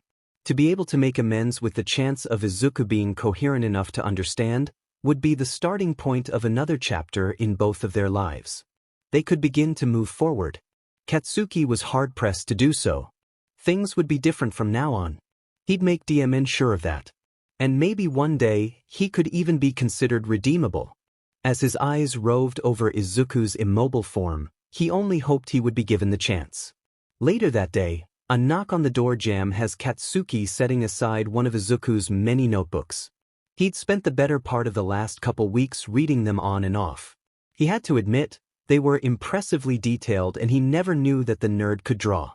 Looking up, his crimson eyes narrow, locking onto the strange woman at the door. "You lost or something?" Katsuki inquires haughtily. The woman merely smiles in response. "Not at all, in fact, I'm right where I need to be," she eventually replies, her tone self-assured, but also odd. It was as if hearing her speak made him feel weird. "May I come in, Katsuki?" Sure. Katsuki finds himself replying almost reflexively. "What the hell?" The woman strides into the room gracefully. Her appearance was decidedly professional, seeing as she was wearing a gray pantsuit. She had long brown hair, styled in a side braid that ran down her shoulder, and had bright, expressive brown eyes. Taking a seat, it was then that Katsuki noticed that she was holding a binder in hand, which she set in her lap. "All right then," she says after a moment, her gaze locked on him like sniper peering through a scope. "I'm sure you have questions. Am I correct in assuming this?" Despite himself, he finds that his tongue loosens again, replying with, "You're correct." She smiles again, but this one seemed more genuine, almost apologetic even. Okay, Katsuki, she clears her throat. Can I call you that, Katsuki? No, he replies, relieved to find that he could refuse. Okay, Bakugu then? She corrects herself. Yes, he replies evenly. With as many quirks as he's read about here lately, he just knew that he had to be under the influence of one. Very well then, Bakugu, I want you to know that what you are feeling right now is correct, she confirms. This confirmation seems to set him oddly at ease. My name is Inatsuhana, and you are currently under the influence of my quirk, which is called True Intention. True Intention? He asks, finally of his own volition. Yes, True Intention allows me a measure of control over any volatile person in a room at any given time. It works in 3 ways. One is to ensure my own protection, the second is to ensure that the person my quirk is directed at remains calm, and the third way this is used is to measure a person's emotional state. This works mostly by using sound waves. Both received and transmitted, in most cases, simply speaking alone triggers the activation. Why are you telling me this? Katsuki asks after a moment, his expression one of suspicion. Because I would like to establish trust. My quirk can be quite jarring to some at first, but I want to assure you that I don't intend you or Midoriya any harm. Assuming I believe this, why are you here? Katsuki finds himself responding more calmly than he would have normally. I am here to ask you a few questions. Though I admit they will be pretty invasive, but well-intended. To be frank, I was sent here at the request of your parents and I am here to assess your mental state. Oh, for the love of, he huffs, but finds that he can't do much more than that. May I remind you, she responds firmly, but not unkindly, although you may not like this, this is a mandated requirement. By law, you are required to go through anger management and therapy sessions as part of your probation. And to be quite honest, honey, with all the raw emotions leaking out of you, despite the use of my quirk, I honestly think you would benefit from it. Katsuki stews for a moment, considering this. Auntie Inko didn't press charges against him when the suspicion arose during the school's investigation. In reality, with as serious as bullying was these days, had Izuka died, he could have been charged for it. His decision was made. This was the least he could do. It was a slap on the wrist compared to what could have happened. Listening, Katsuki decides. The woman in front of him smiles in relief and the tension held around him by her quirk seems to fade by a fraction. I'm glad to hear it. Your parents, as well as Ms. Midoriya and the staff here, some of whom I talked to a little bit ago, all seem to be very worried about you. Would you care to share your thoughts on that? Not really, but I guess. He hesitates, I don't want to worry them. That is understandable. May I ask, what comes to mind when you think of the word therapy? The woman inquires. Katsuki's nose wrinkles despite himself. Someone poking their nose into my business. Yes, that is unfortunate, especially with someone as private as yourself. I completely understand. What if I were to tell you that you had a choice? As in, you have the right to choose the therapist who would be working with you. Would that make you more comfortable? I suppose that couldn't hurt, he reluctantly agrees. Great, because I am here today to tell you that you can do just that. Katsuki considers this, eyeing the woman skeptically. Now, I know what you're thinking. You're probably thinking that regardless of your choice, you're still going to wind up with someone that will always overanalyze you, or take notes like you're some lab rat in a cage, am I right? How are you doing that? He asks, thoroughly annoyed and a tad bit freaked out. The unfortunate side effect of my quirk is that I am very empathic. I can sense how a person is feeling in such a way that I can almost recreate their thought process. And yes, it is creepy, I know. I can't exactly turn it off. Well, at least you are aware, he snarks. Painfully so, she admits. Katsuki soon found that, in spite of himself, he was actually kind of impressed by her. He didn't know what to make of that. Now, Bakugu, I think we both know that you're essentially stuck now, so why not cut the CRP in real talk? Sound fair? Fine, he relents, but I suck at striking a conversation, so I guess you can just ask me questions or whatever. Very well, as stated before, These questions are going to be pretty invasive. If ever you feel uncomfortable, feel free to let me know, she warns him. Sure. Great. Now, your parents have told me that you haven't been eating well, is this correct? Yeah, he shrugs. I haven't had the energy. Inatsu nods. What exactly do you mean by not having the energy? Are you feeling lethargic? Yeah. Okay, I understand. She jots something down on a loose leaf piece of paper. I see that you are curious, so I will let you know, the notes I am writing down are just for my memory alone. I'm not getting any younger, she laughs, tapping her pen to the paper. Sometimes my notes are essentially my brain. You're welcome to read them yourself if it makes you feel better. Nah, for some reason he trusted her word. Now, explain to me how you have been feeling lethargic, she reminds him. He mulls this over before responding. I haven't been sleeping well. I see. Am I correct in assuming you spend most of your time here in this chair? You assume correct, he confirms, tiredly. You're doing great so far, Bakugo. I have just a few more questions. Okay, he shrugs. Am I correct in assuming that you aren't comfortable leaving Midoriya alone, despite the fact that he's under 24-hour care by the hospital staff? He hesitates. Yeah. Why is that? She queries. That I don't like not being able to see him or hear it, he explains vaguely. Hear what exactly? The monitor. He gestures to the machine keeping track of Izuku's pulse. I watched him die, twice on the way here. Each time they brought him back, I couldn't help but constantly watch that green line jump. Each beep that machine makes reminds me he's here. Inatsu's professional smile slips, giving way to a frown. That must have been a heavy weight for you to carry. I can understand why this is so important to you. Glad someone does, he retorts, sighing dejectedly. Maybe he was being unfair? I know why they want me to leave. I get that it isn't healthy to sit here waiting, but I can't stand the thought. Are you afraid that if you leave, he'll die? Katsuki's mouth contorts into a grimace. She pretty much voiced his fears aloud and he knew she knew it. Next question. Okay, she backpedals. So you are feeling lethargic and haven't been sleeping well. Are you having any nightmares? Yeah. How would you rate those on a scale of 1 to 10? Is there a scale for how many times I almost hit Auntie Inko or a nurse whenever they try to wake me? 'Cause that's almost happened a lot. They FNGSCK. Okay, I'd say.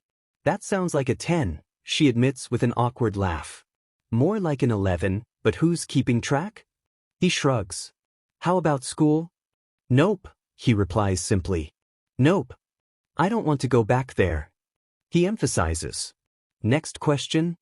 She asks gently. Please, he confirms. What would you say to the idea of taking classes online? I know that Aldra does offer online classes as part of their home study program. Would that be something you are up to?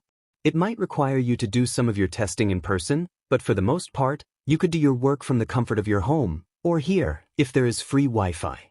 Is that something you might be interested in? I can do that? He asks curiously, his interest piqued. Of course, all that would be required is that your parents would have to go to your school and enroll you.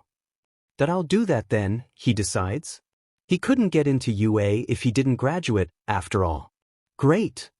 She nods. I will gather the details for your parents and let them take over. Sound good? Yeah. Good. Now Bakugo, this stays between us. Everything we share here is strictly confidential. In fact, I will have to have you sign a release of information, giving your permission to share information with your school or your parents. That being said, I do, however, within my best judgment, retain the right to inform your parents in the event of an immediate emergency, such as, but not limited to whether you intend to hurt yourself or others. Do bear in mind that you are also still a minor, and while we do maintain confidentiality, we are at liberty to speak with your parents to some extent about your progress. Do you understand? Makes sense, I guess. He agrees. Very well, now as I am required to ask, do you or have you had any thoughts of self-harm? I might have wanted to kick my own butt a time or two, but no. I don't plan on hurting myself or anyone else, he replies honestly. Very good, Thank you so much for speaking with me. This information will be vital in finding you a provider that you can connect with comfortably, she relays, gathering her papers into her binder. She looks up and offers him a smile. Katsuki sizes her up for a moment before he decides on something. What about you? He queries. I'm sorry. She responds curiously. You're a therapist, aren't you? What about you? He reiterates. Are you asking me if I would be your therapist? Her tone denotes her incredulity. The last guy didn't even get 5 words in before I walked out. You managed to get a whole DM in conversation, plus you proved your worth, he explains. Inatsu looks at him as if sizing him up now. Am I correct in assuming you're sure about this? You already know I wouldn't have asked otherwise, he responds plainly. Very well then, digging in her binder, she pulls out a card, holding it out to where he can reach it, for 30 every Thursday. If you're going to be late, send me a text. And it goes without saying that if you need anything, also send me a text. He takes her business card and pockets it. I'll be there. During this past week, Katsuki's life had changed tremendously. After Inatsu Hana had taken up the responsibility of being his therapist, she made good on her word and had gotten into contact with his parents, explaining the idea of homeschooling to them. To Katsuki's immense relief, they were very receptive. They went as far as encouraging it, even.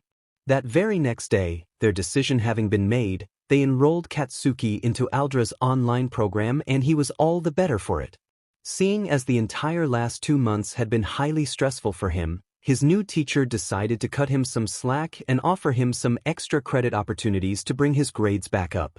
While at SCKD that he was swamped with schoolwork, he knew he needed to catch up if he were going to graduate with high enough marks. As far as other academic things went, his application to UA was accepted, pending his entrance exam results. Although Mr. Yagi had insisted he take the scholarship, Katsuki was adamant in his refusal, for a handful of reasons, 2 of which being that, A, he didn't feel like he deserved it, and B, he wanted to prove to himself, to his family, and to Deku, that he could get into UA on his own. Pride might have been one of his more demanding qualities, but he was determined to show them that he could become a hero worth his own salt. Mr. Yagi begrudgingly had to admit that he was very impressed by his can-do attitude and wished him the best of luck. To both his and Auntie's surprise and unsurprise, Mr. Yagi had hung around, often peeking in and checking on Izuku from time to time. While this did initially raise questions with Katsuki, he eventually wrote it off as the man just being an overly nice guy. This, however, did not mean that Katsuki wasn't watching his every move like a hawk. Call it a gut instinct, but the teenager was sure that there was more to the guy than what met the eye. Auntie Inko didn't seem to think so when Katsuki voiced his concerns, but even so, the boy found it weird how oddly interested the man was in Deku. But that was his opinion. Over the course of the last week, the doctors had been trickling in and out of Deku's room with higher frequency. Oftentimes they took Deku, bed and all, away for more tests. Katsuki took this as the good sign that they'd been hoping for, because as of 3 days ago, the doctors saw fit to bring Deku out of his medically induced coma. Generally, an induced coma didn't last longer than 2 weeks, 1 month being the maximum limit, but in this particular case, with as bad off as Izuku was, they deemed it necessary to extend it. Now, however, they all agreed that enough time has passed in which they were confident Izuku's head trauma was, for the most part, contained. They no longer feared the inevitability of swelling or further brain bleeds. Now all they needed to know was, to what extent would the damage affect him? No one really knew. As far as they could see, physically, Izuku was almost fully healed. Mostly due in part to the use of Granny Chiyo's, as she insisted he called her, quirk. However, despite this, they wouldn't know much more until they were able to study Izuku's brain activity more thoroughly, and for that, they needed him conscious. 3 days have passed since they removed Izuku from the anesthesia. Now, they were simply playing a waiting game. According to the doctors, it generally took about 3 or 4 days for the propofol to completely leave a person's system. During this time they monitored Deku closely, watching for any sign of an adverse reaction. So far, they were in the clear. Round the clock, Katsuki and Inko slept in shifts, not hardly leaving the room for anything that wasn't of importance. Unless he was under the direct care of his primary physicians, nurses, or Granny Chio, one or both of them were present at all times, keeping a constant vigil. It was around 4 p.m. when it happened. Auntie Inko was curled up on the couch, busying her nervous hands by crocheting a moderately large canary yellow blanket, which honestly looked pretty impressive so far, while Katsuki sat next to Izuku, with his laptop in his lap, studiously working on a school paper. Yawning to himself, he stretches before going limp, his head draped awkwardly across the back of the chair dramatically. Auntie Inko looks up at him, sparing him a short laugh and small smile. "That bad, huh?" she asks. "The worst," he laments, rubbing his tired eyes. "It's one thing to get little sleep without much to do, but another entirely to get little sleep while having a history assignment due. To be young and sleep-deprived. I honestly can't say it gets much better," she teases. "Great pep talk, Auntie, very inspirational," he groans, reluctantly sitting up straighter. "It could be worse, you could be stuck in a dead-end 9 to 5, with bills to pay," she replies with a shrug, adjusting the yarn in her lap. "Speaking of, how are you doing that anyway? You practically live here," he asks curiously. "Perks of being a responsible adult, I suppose. In the last, I'd say, 10 years? I haven't so much as called in once, nor have I ever taken an extended vacation. Add that up with seniority, as well as the fact that I have been working from my laptop and not the office, and there you have it. I have been using my paid sick leave as well as my paid vacation days." Wow, Katsuki blinks. This woman never ceased to amaze him. "What is it that you even do? I see you typing a lot on that weird typewriter, but not much else." "Oh, I'm a stenographer. Normally I do court reporting, but I also freelance in closed captioning. That's actually what I have been doing since I've been here, as it's easier for me to get done remotely," she explains. "Holy shit, are you for real? That's actually really FNG cool. I bet you've worked on a lot of cases involving villains, haven't you?" She laughs good-naturedly. "It's probably not actually as glamorous as it sounds, but yes, I have worked on a few cases that involved crime or villains. Usually, it's typical legal disputes or children's court-related things like that. I basically bounce around to wherever I'm needed." "No wonder Deku is the way he is, his mom's a courtroom badass," he concludes. Just as Auntie Inko works herself up into a fluster, movement catches Katsuki's eye just to his left. His head WHPs around so quickly it startles the woman. "Katsuki?" she asks worriedly. Setting aside her project, she creeps closer as he waves her over silently, his eyes drilling holes into Izuku's prone form. "I could swear I saw his hand twitch," he relays softly, his whole body tense. Inko gasps, practically crawling into Izuku's bed with him and gripping his left hand gently. "Izuku baby? Can you hear me?" she asks in such a hopeful way that it makes Katsuki's chest clench. He keeps his own mouth shut, afraid that if he were to speak, it'd break the spell. For all he knew, he could have been utterly wrong. It was unlikely, with how very aware of the younger boy he'd become, but it wasn't impossible. He was only human. He sure hoped he wasn't wrong. Inko frowns after a few moments pass, in which nothing else happens. Katsuki finds his own expression shifting to match hers. "Maybe. I imagined it." As soon as the words left his mouth, a groan drew itself from beyond Izuku's lips, causing a spike in his pulse. That was what this was, right? Katsuki could feel it dancing across his bones as both he and Inko share a look. Steadily, Izuku's pulse began to pick up ever so slightly. The constant comforting beep of the heart monitor flickering from its monotony like a fanned flame. His breaths became more shallow and all Inko and Katsuki could do was observe in quiet shock. Auntie Inko smooths her fingers across the back of his held hand, gently, offering as much comfort as she could. "It's okay baby, it's okay. Take your time," she murmured like a mantra. Katsuki half wondered if she were saying it more to herself than to him. Katsuki could swear that the minutes that passed felt like hours, each one droning on and on like the tired tick of an old timepiece. He couldn't move. Belatedly, he sees Inko reach for Izuku's call-like button, signaling the attention of his attending nurse. When the young woman walks into the room, Katsuki vaguely hears Auntie relay the situation to her. Yes, of course. I'll go tell the doctor right away. She replies with some excitement. Katsuki guesses that it wasn't just them that were happy with the news. Still, something set the teenager on edge and he couldn't fathom what. Again, it was times like these that he really hated his gut feelings. Reaching out, he takes Izuku's right hand into his own, willing this gnawing feeling of unease away. It was probably just the guilt anyway. As much as he was ready for this day, he knew more likely than not that he would have to face the music. It left him reeling. But nothing could shake him more than what would happen later. 30 minutes had passed since Izuku began to stir and the kid Shirashite was taking his sweet time. Katsuki began to pace a hole in the tiled floor, while the doctors assessed Izuku's vitals. Well, it doesn't look like there is anything to report yet, his doctor explains. Simply put, he assures them with a smile, he'll come around any time now. His body has undergone a lot of changes, some more drastic than others, but in the past few days especially. It will take him some time to become fully aware. Right now, small movements and noises, such as groans or no matter how pained, are normal.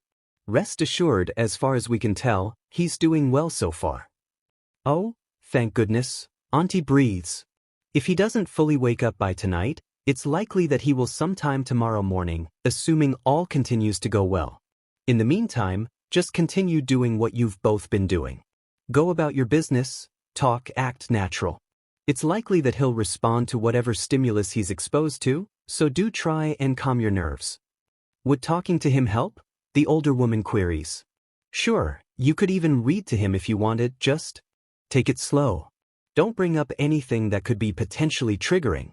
I'd advise you to avoid topics about what day of the week it is, or the month, or year. Just take it slow. We need to know where he's at mentally before we reorient him. Yes, of course, thank you so much, Inko replies gratefully. An hour passes, in which Katsuki has yet to find an iota of chill. Katsuki, honey, you're going to wear a hole in the floor, his auntie chides him, her voice tinged with worry. He pauses, huffing a breath. He takes a moment to breathe in through his nose and exhale through his mouth, in deep breaths, just as he was instructed to do by his therapist. I'm not good at this, he admits. I usually have two modes, anger or moderate irritation. I'm not good at all of this, he gestures vaguely. I haven't felt this strongly in a long time. I have emotions that I don't even know the name of, and part of me is just waiting, he explains, trying to keep his voice even and calm. Waiting for what, dear? Inko asks, her expression measured. He shrugs dramatically, his arms flopping to his sides as they went. I don't know, honestly, he replies, shaking his head. Inko sighs to herself, eyeing Izuku's sleeping form. I think I get it, you're about as harried as I am. Probably more. He gestures to all of her, his mother.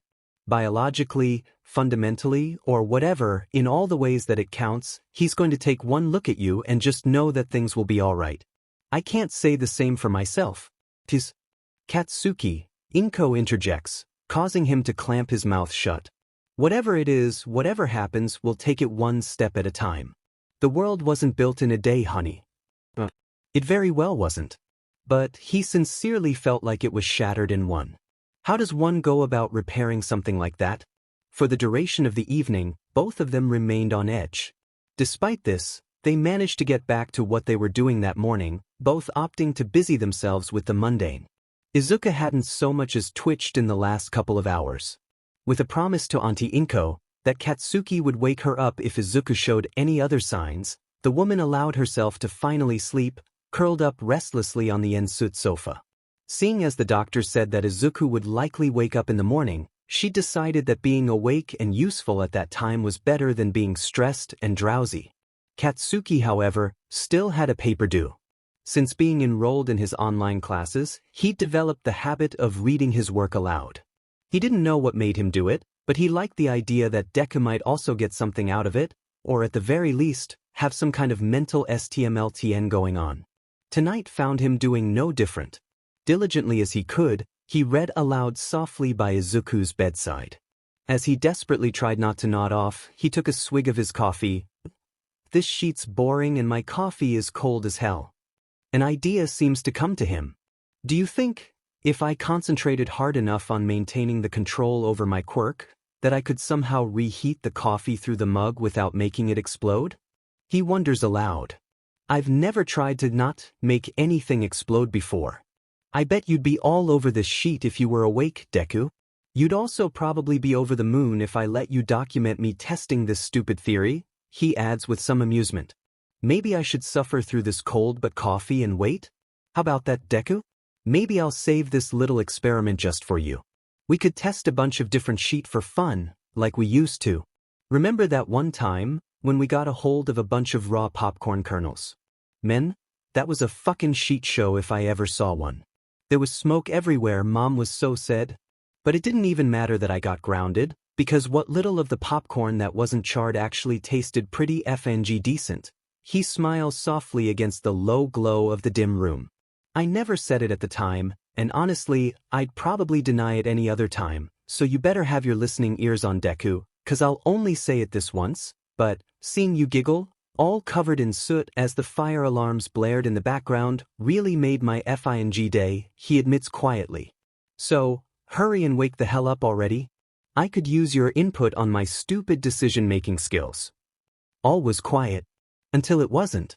The jarring sound of the monitor increasingly picking up speed catches and grips Katsuki's attention. Ditching his laptop, he grabs Izuku's hand in a firm but warm hold. Reaching out, he presses the button for the call light. Dekute. Aizu, calm down, it's okay. You're okay. He begins to murmur incoherently, trying to placate the restless boy. As deep panicked Viridian eyes snap open, a gasp rips itself from Katsuki and Izuku both. That dread from earlier instantly pools in Katsuki's stomach as anxious crimson met a frightened verdant gaze. He holds Izuku's hand tighter. Tae-hyun, the bedridden boy manages to choke. Izuku begins to tremble, his entire body shaking like a leaf shuddering in a storm. His eyes begin to lose focus. Katsuki's blood runs cold. Auntie Inko, having tripped over her blanket in her haste, rushes to them. Izuku begins to seize. Katsuki was found pacing, yet again, in the hospital's loading bay by none other than Mr. Yagi. He was a ball of shredded nerves, complete with split knuckles, pacing back and forth like a cornered leopard. His thoughts were a maelstrom of conflicting emotions, swirling around between anger, worry, relief, and confusion. In his momentary lapse, he didn't even realize that the man had approached him until two spindly, but firm hands gripped his shoulders. Drawing his attention, the teen was met with, now familiar, electric blue eyes. Young Bakugu, Mr. Yagi addresses him, his expression solemn, eyes dancing with concern. He must already know if his pause were any indication. The man's gaze trails down to his roughed-up knuckles, to which Katsuki averts his eyes in shame. What happened? The older man asks him. The wall and I had a disagreement, he rasps lamely. The older man's brow line pinches in concern, a sad smile forming despite himself. Must have been quite the disagreement. Katsuki roughly shrugs out of his hold, but otherwise stays put. Yeah, well, the a-hole deserved it. Mr. Yagi purses his lips, analyzing him before replying with, yes, that may be, but you didn't. An irrational, unholy rage bubbles from his chest and up his throat as a snarl overtakes his expression, his hands popping and sizzling in response. Yes, I think you did. He shoves a hand into the older man's chest out of frustration. To his credit, the slight man remains rooted and firm. I am sick to death of everyone fucking pussyfooting around it. Acting like I'm not some FNG criminal. This was my fault, no one else's, Katsuki insists hysterically. His eyes begin to water, further fueling his frustration. FING. Mine. He all but screeches in protest. Izuku is up there. Right now, suffering. And I can't even do shit about it. I can't even take it all back. I can't help him. I can't fix it. And I've been trying and trying for months, and finally when he wakes up, this shit happens. Angry tears fall as he paces away from the older man, who thankfully remains stoically silent, But he doesn't stray far, still caught up in his fuming rage as he tugs at his hair. He kicks the curb before decidedly sinking down onto it miserably, gripping his arms and folding around himself. That F-dash, he breathes quietly. After a few moments, Mr. Yagi treads closer, sinks down, and sits beside him. His presence, while initially irritating, was beginning to become something of a balm. The silence stretches on between them, Katsuki staring at bits of loose gravel, deep in thought. "Sorry," he says softly, finally managing to take some calming breaths, "I didn't mean to blow up on you." "I know you didn't," Mr. Yagi assures him. "You're going through a lot right now." "I know it all." "Must seem unfair." "Ever since I was young, I always wanted to be a hero," Katsuki whispers, his throat suddenly very raw. "But I F'd up. I let my ego get to my head. I let that same ego tear us apart. All because I was the best. I had to be because one day I'd grow up and be strong. Stronger than All Might. Strong enough so that people like Deku wouldn't have to worry about not having a quirk, because I would be there. But somehow," he gestures vaguely with his bloodied hand, "somehow. That motivation twisted." Mr. Yagi remains silent as a sentinel at his side, but attentive, so he continues. "What started off as something innocent became so much different. I don't know when my goals became more important than our friendship. I don't know when I even grew to resent him, but I was wrong. Dead wrong.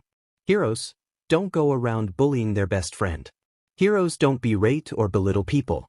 And while I was becoming so self-absorbed, Deku was there, with no power at all, but still somehow managed to be so chivalrous and kind. So painfully FNG helpful and thoughtful of others. He cared more about other people than he did about himself. I thought it set me off, that he had no business trying to be something he wasn't, but I see now that I was only set off at myself for not having those qualities. Set off because I became something else. Deku was already a hero, one who was kind enough to be my punching bag. If I could treat him like dirt, I had no right to call myself one. That's why I turned you down," he admits. "Because I knew that if I were going to become something other than a snot-nosed bully, I had to earn it. I will earn it. And not just so I can be a hero and save lives, not just so I can earn a title or wealth. I'm doing it because I want to be someone worthy enough to be called his friend. I want to be the kind of hero that he'd write about in his notebooks."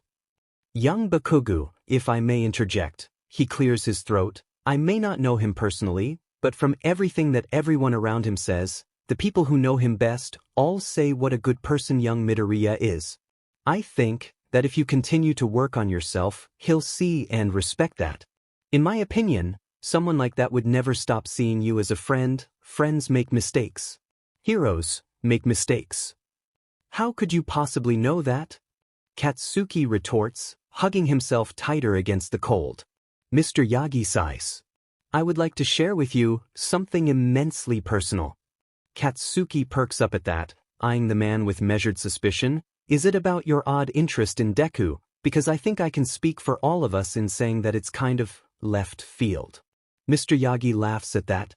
"Okay," he says, "I'll admit, it does seem odd, but I assure you after I explain, it will begin to make sense." "Okay, what is it then?"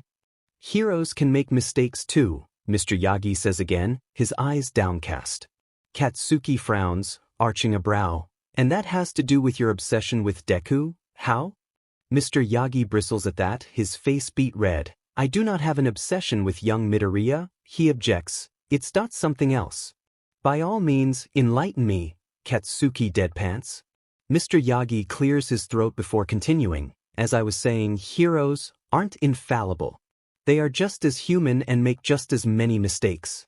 Oftentimes, they can't always save someone that they desperately wish they could have saved, and they carry this with them like a cross to bear. You are young, but you are certainly no different.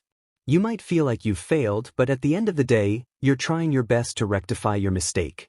To make amends for your shortcomings, that alone is an admirable quality for a budding young hero." "I get the feeling that you're skirting around something big," Katsuki replies bluntly. "What are you trying to say?" Mr. Yagi squares his shoulders. "The truth young Bakugu, is that I met young Midoriya before the incident took place. It's slow, but purposeful, as Katsuki unfolds himself, sitting up ramrod straight. He turns his head slowly, eyeing Yagi Tashinori critically. A certain page in a certain composition notebook briefly comes to mind. He'd never forgot that page. Could never forget it if he tried. All Might was often a topic of interest, shared between himself and Izuku while growing up, even after they drifted apart. If something like meeting All Might had actually occurred, Izuku would be over the moon.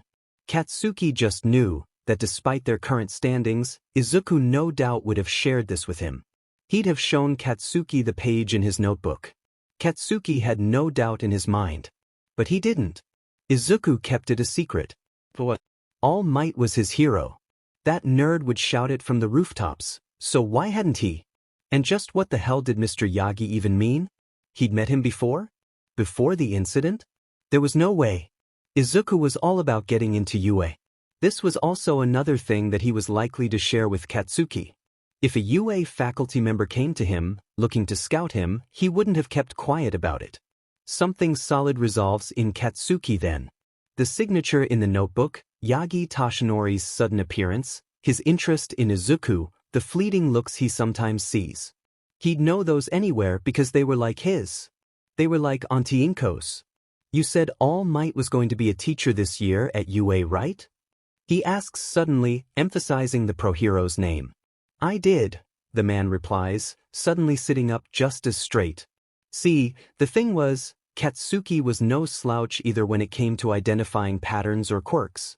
And after having read through Izuku's extensive notes, he came to have a better understanding that quirks manifested in a whole slew of different ways. Take the hero Fat Gum for instance, whose quirk was fat absorption. Mind you, not even Katsuki knew this until he'd read Izuku's notes, but a quick Google search confirmed this as fact. Fat Gum had the unique ability to use kinetic energy at the expense of his fat, thus revealing that the man had not one, but two forms. This was also true when it came to a few other pro-heroes. While some couldn't shut their quirks off, some others could. Like Endeavor with his flames, or Mount Lady with her giantification quirk. Knowing this, assuming he was correct, and as Katsuki was beginning to find he often was it possible that All Might could have another form? No one knew anything about the guy. Not where he was from, not where he lived, even his UA files were sealed. Looking at Yagi Tashinori now, the man was pretty unassuming. How could a guy like him, who didn't even look like he could take someone in a fight, be a teacher at a school as prestigious as UA? Sure, it wasn't impossible, but teachers on the hero track were pros themselves. When did you meet Deku? Katsuki asks bluntly, his tone no nonsense. Yagi Tashinori takes a breath and finally explains himself. The next morning finds Katsuki very quiet. But what else was there to say after you punched a national icon in the face? To his credit, the man didn't protest one bit. He grumbles to himself. All of this was a FANG mess. Katsuki sighs heavily to himself, glancing over at Izuku. His expression was blank, his eyes closed, moving with slight twitches beneath their lids as he slept. That was new. When he was in a coma, Izuku was essentially motionless. This new state of his, though, as the doctors explained, would have a degree of facial movement. He'd be able to make sounds or respond to certain questions or demands. He'd be able to open his eyes. He'd be able to smile, laugh, cry, maybe even slightly move. But that was about it. They had called it a vegetative or minimally conscious state. The doctors weren't sure which one it was yet. They'd said that it would all depend on Izuku and various tests. They explained that what had happened last night was indeed a seizure. They weren't sure if it made things worse yet, but they knew it had to do with his brain injury. From what they said, it was likely residual stress, pent up, from the moment of impact. The last thing Izuku experienced was his fall. During his coma, his mind didn't have time to compartmentalize or reconcile what had happened to him, so his body reacted in the only way it could. Katsuki never mentioned this, especially not to Auntie Inko, but Izuku was still conscious by the time he reached him. He'd even tried to speak, but couldn't around the fluid in his throat. Katsuki literally watched as Izuku slipped away, and in his panic, he began to perform CPR right up until EMS pulled him away. In the haze of everything that happened, Katsuki had forgotten all about this. And he'd wondered yesterday why the first thing out of Izuku's mouth was his name. Knowing what he knew now, it had made sense. Izuku called out to him, because he was the last face he saw before he lost consciousness. Katsuki didn't want to entertain the thought that this entire time, Izuku had been trapped in a nightmare. It killed him to think about. As he eyed the Viridian-haired boy, his gaze lingers on his eyes, his freckles, his new sparsely dotted scars, the slope of his nose. Katsuki could only hope that that wasn't still the case. No one knew what level of cognizance Izuku would have. But Katsuki knew DMN well, that he was going to do his best to bring him back. If it was the last thing he did, he would do it. Later that week, Granny Chio and All Might, Katsuki applied mentally, walked into the room together, followed by Izuku's primary doctor, his attending nurse, and to Katsuki's surprise, his therapist, Inatsu Hana. Auntie Inko, like himself, had been essentially silent all week, only briefly leaving Izuku from time to time. At Katsuki's mother's insistence, the woman tenses in her seat at the sight of all those faces. Katsuki's mother, who'd stayed with them all day, takes her hand. Ms. Midoriya, Izuku's doctor starts. We all have a few words we would like to share with you regarding Izuku's future care plan. All right, Auntie Inko replies, after shooting Mitsuki a look. The doctor comes forward, crouching down in front of her. As you know, Izuku is no longer in a coma, and what he is experiencing now is quite different. I'm aware, she replies, worrying her lip. She squeezes Mitsuki's hand a little tighter. After receiving and going over the culmination of test results, all of us here have come to conclude that Izuku is indeed in a minimally conscious state, but we're here to tell you that there is hope. Auntie Inko clutches her chest in response, her lips forming a wobbly smile. Really? Are you saying that my baby will be okay? The doctor shares a look with Granny Chio, who nods in response. We believe that through the continued use of Recovery Girl's quirk, physical therapy, occupational therapy, and speech therapy, and other such neuropsychological services, that Izuku has a good chance of coming out of this. However, in order to do this, we will have to relocate him to another facility. One in which he can better receive this kind of care. Another facility? Auntie Inko inquires, staring at her lap. Yes, as you know, hospitals are merely facilitators. We make sure our patients are stable and can function in society, and we send them on their way. An extended stay at a hospital is often unnecessary and costly, but thankfully, outpatient facilities, like the one we are going to suggest to you today, can house Izuku during the duration of his recovery, the doctor explains. Granny Chio comes forward, taking a seat next to Inko on the sofa, addressing her kindly. We actually run a facility that is partnered with UA as a sort of clinic for heroes or heroes in training who sustain injuries during the course of their studies. A lot of these injuries are generally the same as those that Izuku himself has sustained. Inko nods in understanding. We have the means of providing such things as occupational and physical therapies that a hospital like this simply cannot. Our facility also doubles up as a nursing and rehabilitation center, in which it's not uncommon for those recovering from injuries like these to stay for an extended amount of time. We also offer the best mental health services that this side of the country has to offer. She gestures to Inatsu, seeing as heroes are often encouraged to participate in therapy or grief counseling. We highly believe that Izuku would benefit from all of this. Where is this facility? Katsuki's mother asks, stroking Inko's hand with her thumb comfortingly. It's about 5 minutes from UA's campus, Granny Chio replies. And whose care will Izuku be under? His mother adds again. My own, Granny Chio confirms, as well as Ms. Inatsu's, whom you are already acquainted. She will be the one who, upon Izuku's recovery, helps facilitate integrating him into psychiatric services. The room is silent, everyone seeming to want to give Inko some time to digest the news. Auntie Inko starts, I'm grateful to all of you really. And I understand that you have worked tirelessly in helping support Izuku, but still, I'm confused. He's not even a student of yours yet. Why go to all this trouble? Her brows creased in concern as she eyes everyone in the room. Katsuki zeroes in on All Might's slight form, standing next to Inatsu. He finds his eyes narrowing, sizing him up as if daring the man to lie. The man in question stares right back, his eyes locked on Katsuki's, unwavering and determined. He takes a step forward, speaking on behalf of Principal Nizu. We make it our mission to grow and cultivate the young minds of today's future, and you and I both know, Ms. Midoriya, that your son is one of those bright, aspiring students. We want to take what happened to him and give it a turn for the better. He's going to need all hands on deck and people who will fight alongside you in his corner, helping to aid him in his recovery. All of us in this room would like to aid the both of you in that fight. If you'll allow us.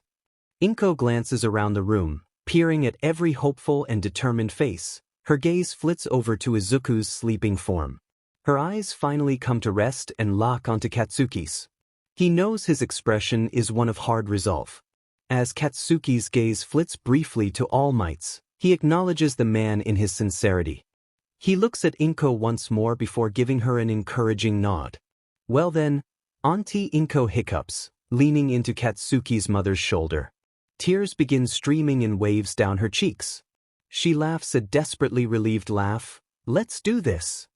A chorus of cheers and smiles flood the room. Katsuki was once again stunned by just how many people cared for Izuku's well-being. Each and every nurse, including those he might have initially disliked, each and every doctor, Granny Chio, Ms. Inatsu, and strangely enough, All Might of all people. As Katsuki looked at the relieved faces of his mother and Auntie Inko, he couldn't help but feel that relief spread to him too. Some of them might have made their mistakes. Some more than others, but not an eye was dry in that room today, and Katsuki knew that somehow, things would be okay. Despite it being well into November, Katsuki still finds himself drenched in sweat. The teen wipes some of the sheen from his brow with a gloved hand as he jumps down from the bed of the moving van. For anyone else, this would not be tank top weather, but he ran a little hotter than others. He was greeted by Auntie Inko, who graciously handed him a glass of lemonade, which he accepts gratefully with thank you. It's me who should be thanking you, Katsuki. I really appreciate you helping me. Katsuki's cheeks begin to heat. He finds a random pebble oddly interesting. He pays attention to it. It's nothing, it's the least I can do. Well, even so, thank you, she insists. She was dressed in clothes that were warmer than his to be sure, but also much the same. Something loose and comfortable enough to move around in. You did most of the lifting with your quirk anyway, he shrugs, sipping his lemonade.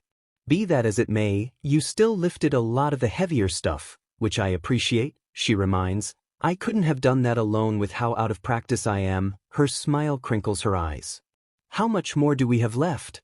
He asks, dodging her praise. She seems to consider this for a moment. Well, we got everything from the kitchen and dining room as well as my bedroom. Did you happen to gather everything out of Izuku's room? Yeah, all of his stuff went in after the larger furniture, the teen reports. Well, I guess other than a few little things here and there, we mostly have everything, she replies, leaning against the ramp of the truck. Katsuki watches as she stares wistfully up at her and Izuku's shared apartment. For as long as Katsuki had known them, they'd lived in this exact same apartment. And from what he knew, Inko had lived here even before she'd had Izuku. So, that was well over 14 years of memories spent in one place. He and Izuku both had shared memories of growing up here. As he analyzes Auntie Inko's face, he notes that this must have been a very hard decision for her to make. Are you sure about this? He asks, not for the first time. Inko nods. Yeah, she replies, turning toward him. Her eyes screamed of determination, but her wobbly smile betrayed her obvious nervousness. Katsuki was struck by how well he knew that look. It was a mirror image of Izuku. It was never more apparent until now that he favored his mother and inherited her strength. Yeah, I want to be as close to Izuku as I can, but I also know that continuing to sleep on a hospital couch is taking a toll on me. This move will do me and hopefully, Izuku, some good in the long run. Plus, he'll be 10 minutes from school once he recovers and I'll be about 5 minutes from the downtown courthouse. It's a win/win really. Katsuki's gaze is far away as he nods a handful of times, digesting her response. He turns to her again. So, a house, huh? Yeah. It's going to be quite different from our tiny apartment. But it's nice. Mr. Yagi went with me and the realtor and helped me with my decision. Seeing as I never owned a home before, he wanted me to be sure which one would suit myself and Izuku's needs the best, without being ripped off. He's such a kind man, she replies with a twinkle in her eye. Kind, too kind, he mutters. Now Katsuki, be nice, she chides him. I honestly don't know why you're so suspicious of him. I have my reasons, he retorts, crossing his arms over his chest. But the first one is that no one does anything without their own motivations at play. Isn't it weird at all to you that he just shows up out of the blue and tries to stuck us with his stupid motivational speeches and kind words? He begins to trail off, grumbling as Auntie Inko bursts into giggles. Stuck us? She snorts, reduced to a full-bellied laughter. Where do you kids get this stuff? Please, not in stuff, he retorts, his face colored beet red out of frustration and embarrassment. The internet, hell, whatever. Not the point. But still, he does that. That is a thing he does. Maybe you wouldn't know this, Katsuki, but there are people in this world that do nice things for others without getting anything in return. She eyes him pointedly. Look at All Might, he does that all the time. Katsuki bristles at that, throwing his hands up in the air out of frustration, before stalking off toward the apartment building, grumbling as he went. This just seems to make Inko laugh even harder. He throws an All Might doesn't know sheet over his shoulder before he disappears into the building, leaving Inko reduced to giggles and tears. As Mitsuki and Masaru pull up next to the truck in the lot, having returned with lunch, they are instantly confused as to what had Inko in stitches. The greenette simply waves them off, all smiles as she wipes the corners of her eyes. They were almost done here, but there was more yet to do.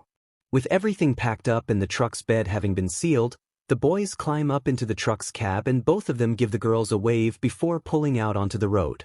Inko and Mitsuki pile into their respective vehicles and follow the truck out of the lot. After about a 30-minute drive, they all pull up into a shady little neighborhood, the atmosphere of which seemed decidedly warm and cozy. Almost cookie-cutter. The truck then pulls up to a single-story, modern Japanese home that seemed to have a few Western touches. It was a warm cream color, surrounded by a wraparound porch, which already had a few chairs out in front. The area was surrounded by big leafy trees and cherry blossoms. Katsuki vaguely wondered how Auntie Inko could afford it, but quickly nipped that thought in the bud when he remembered what she did for a living and how much she must have saved over the years. This place was nice. Nice. While it did scream Midoriya, in terms of coziness, it also screamed, a national icon helped me pick this out. Katsuki's expression moderately sours at the thought. After a few hours, the moving truck was completely emptied. For as long as the Midoriyas had lived in that tiny apartment near the bay, they didn't have much in terms of volume. They lived simply, having only just what they needed to suit their environment, and it showed. This house was at least 3 times as big as that tiny apartment had been. It was a 3-bedroom, 2.5-bath home, complete with a full-sized kitchen, a dining room, and a generously sized sitting room. It also had a laundry room and several closets for storage space. The entire layout was hardwood flooring, with the exception of the plush beige carpet having been laid out in the sitting room. Both Inko's and Izuku's rooms were massive compared to what they were used to, and both had en-suite bathrooms. Deku, Katsuki decided, was going to flip his sheet. Wow, Katsuki's mother says after a while. Having opted to take a dinner break, all of them were sitting in the dining room at Inko's now hilariously tiny kitchen table. You certainly have a lot to work with here, Coco. Yeah, she replies sheepishly.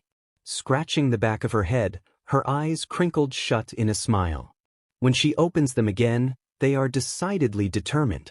That will just give me more to do. Kind of like a pet project, it will help take my mind off of negative things, that way I can focus on filling this place with love so that by the time Izuku returns, he can have a place to recharge. Someplace new, without any negative connotations. I want him to feel safe and at home. Well, I think it's a great idea, his mother agrees. You need some you time too, you haven't had nearly enough time to process everything or grieve properly. Her gaze shifts to Katsuki at breakneck speed. That goes for you too, brat. PFF me? What for? Katsuki sputters haughtily. While it's fine that both of you spend time with Izuku while he's in the hospital, it's better that you both don't spend every waking moment with him either. I'm sure he'd agree, his father supplies. Both of you need to take a step back and breathe. We know that Izuku is okay now, and he's not going anywhere, so try and relax, his mother continues. Both of you have been on top of the kid since day one, and while that's admirable, it's hardly healthy. You both need new routines. Yeah, if it keeps you from harping on me then fine, Katsuki replies, definitely not pouting. I agree with you, Inko replies in kind. Her gaze flitting between two pairs of crimson eyes and settling on Masaru's warm brown. We won't be able to help Izuku if we let our own health decline. The four of them nod at different intervals. I really appreciate you all, Auntie Inko says suddenly after a moment of silence. Not just with the move, but everything. I couldn't have done any of this alone. Mitsuki smacks her hand on the table with a grin, making the other woman jump. Enough of that now, Coco, we love you. You really think we wouldn't have your back? I know, but still. Thank you so much. Auntie Inko replies with a teary smile. Begrudgingly, Katsuki finds himself dragged into an awkward four-way hug, each of them giving the smaller woman a tight, encouraging squeeze. Katsuki had been afraid before that he wouldn't be considered family to them after everything that's happened. To some degree, that fear still lingered. But as they hugged one another awkwardly around a tiny kitchen table, he was beginning to feel that this wasn't exactly the case. The facility that Izuku was transferred to was actually very nice. It definitely had a much less stuffy vibe about it than the hospital had. It was tailored more toward rehabilitation, and it showed. Each room was laid out differently to suit the needs of its occupants. Those that needed more clinical help than others had more hospital machinery in their rooms, while other rooms merely looked like dorms. There were 2 attending LPNs per floor, 2 nurse aides per hall, and an RN assigned to oversee the unit. With less noise and foot traffic compared to the hospital chaos, all in all, it was a much better environment. Izuku's room, on the other hand, was pretty bland, but that was fixable. At least the view of the outside was nice. It overlooked the garden below. While they did keep Izuku on a feeding tube and catheter, he didn't have much in the way of intravenous machinery in his room. Seeing as he was mostly aware and well enough to breathe on his own now, Granny Chio deemed it unnecessary to keep him on oxygen. She also made mention that she didn't think it'd be long before he was able to chew and swallow his own food with help. Once he was settled into his new environment, Granny Chio said that they should start seeing him appear more animate. Over time, they'd hoped he'd be able to do more than stare blankly or gesture with his fingers. That was still new for Katsuki. In the almost 15 years he had known him, Katsuki had never known Izuku to be quiet. He was a constant ball of energy, nerves, and enthusiasm. He was also constantly muttering to himself, to the point in which it annoyed the shit out of him from time to time. He'd give anything to hear it now. Maybe in time, he would be able to hear it again. After about a week of visiting him multiple times a day, nothing he's done has caught Izuku's attention. Each day was filled with Katsuki either talking at him or reading to him, to which Izuku would merely blink and maybe occasionally sigh, his half-masked expression betraying nothing. It was honestly a tough thing to adjust to. However, rather than get frustrated with it, Katsuki took his therapist's advice and simply rolled with it. This was simply something that every one of them would have to get used to. And while Izuku could and did utter simple words, a new but rare occurrence that left Auntie Inko in tears more often than not, telling him about how Izuku had said, "Mom," on a few occasions, Izuku has yet to speak to him. He tried not to take this personally, telling himself that Izuku would open up in his own time. Today, however, took Katsuki by complete surprise. A few hours earlier, during a session with Inatsu, the blonde had asked her what he could do to get Izuku's attention. Seeing as talking didn't do much, reading didn't do zip, and asking Izuku to perform simple tasks only resulted in dead Viridian eyes staring into his soul, Katsuki was now completely out of ideas and growing frustrated with himself. "You're being too hasty, Bakugo," she says simply. "Think about this from Izuku's perspective. Seeing as we know that he knows who both you and his mother are, that alone is a good sign. But without being able to tell what it is that he can remember of you, you are probably talking to an Izuku who doesn't know why you are talking to him." Okay, Katsuki hesitates, ruminating over this. The two of you have a history of more than just being friends as kids. The two of you were often very combative. He probably remembers this. Wouldn't you be confused as to why your childhood bully just started showing up and acting friendly toward you? Wouldn't you be suspicious? Granted, this is just speculation. We don't know what Izuku is feeling from day to day, or what he remembers. Until he gets better, we won't have this kind of understanding. So what, should I just give up? Katsuki asks with a frown. Frustration clear in his voice. No, Inatsu intones. That's not what I'm saying at all. What I mean is, start small. You aren't doing anything wrong, Percy. But you aren't speaking his language either. Try to understand him. He doesn't know that you are in therapy. He doesn't know that you have been by his side this entire time. He doesn't know how much you care. Understand my meaning? Katsuki's cheeks heat up at that realization. He does care. He cares a whole fing lot, in fact. It was a weird feeling to acknowledge. So, reading to him, talking to him, that's all still okay? He asks to clarify. Definitely yes, that is perfectly okay. Just keep the topic simple. Diving in too deep is too much for him to process right now. In this case, less is more. She assures him.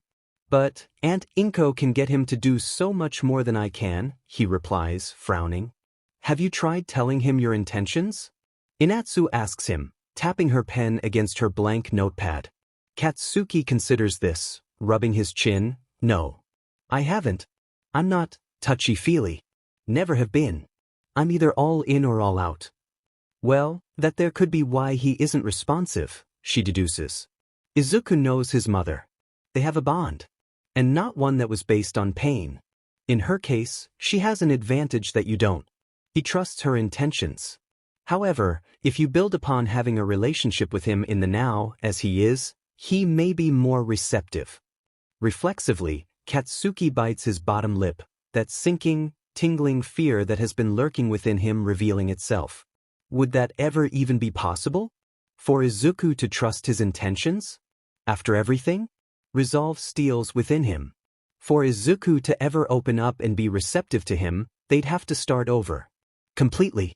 A clean and unblemished slate. Inatsu was right. So, I just have to meet him where he's at.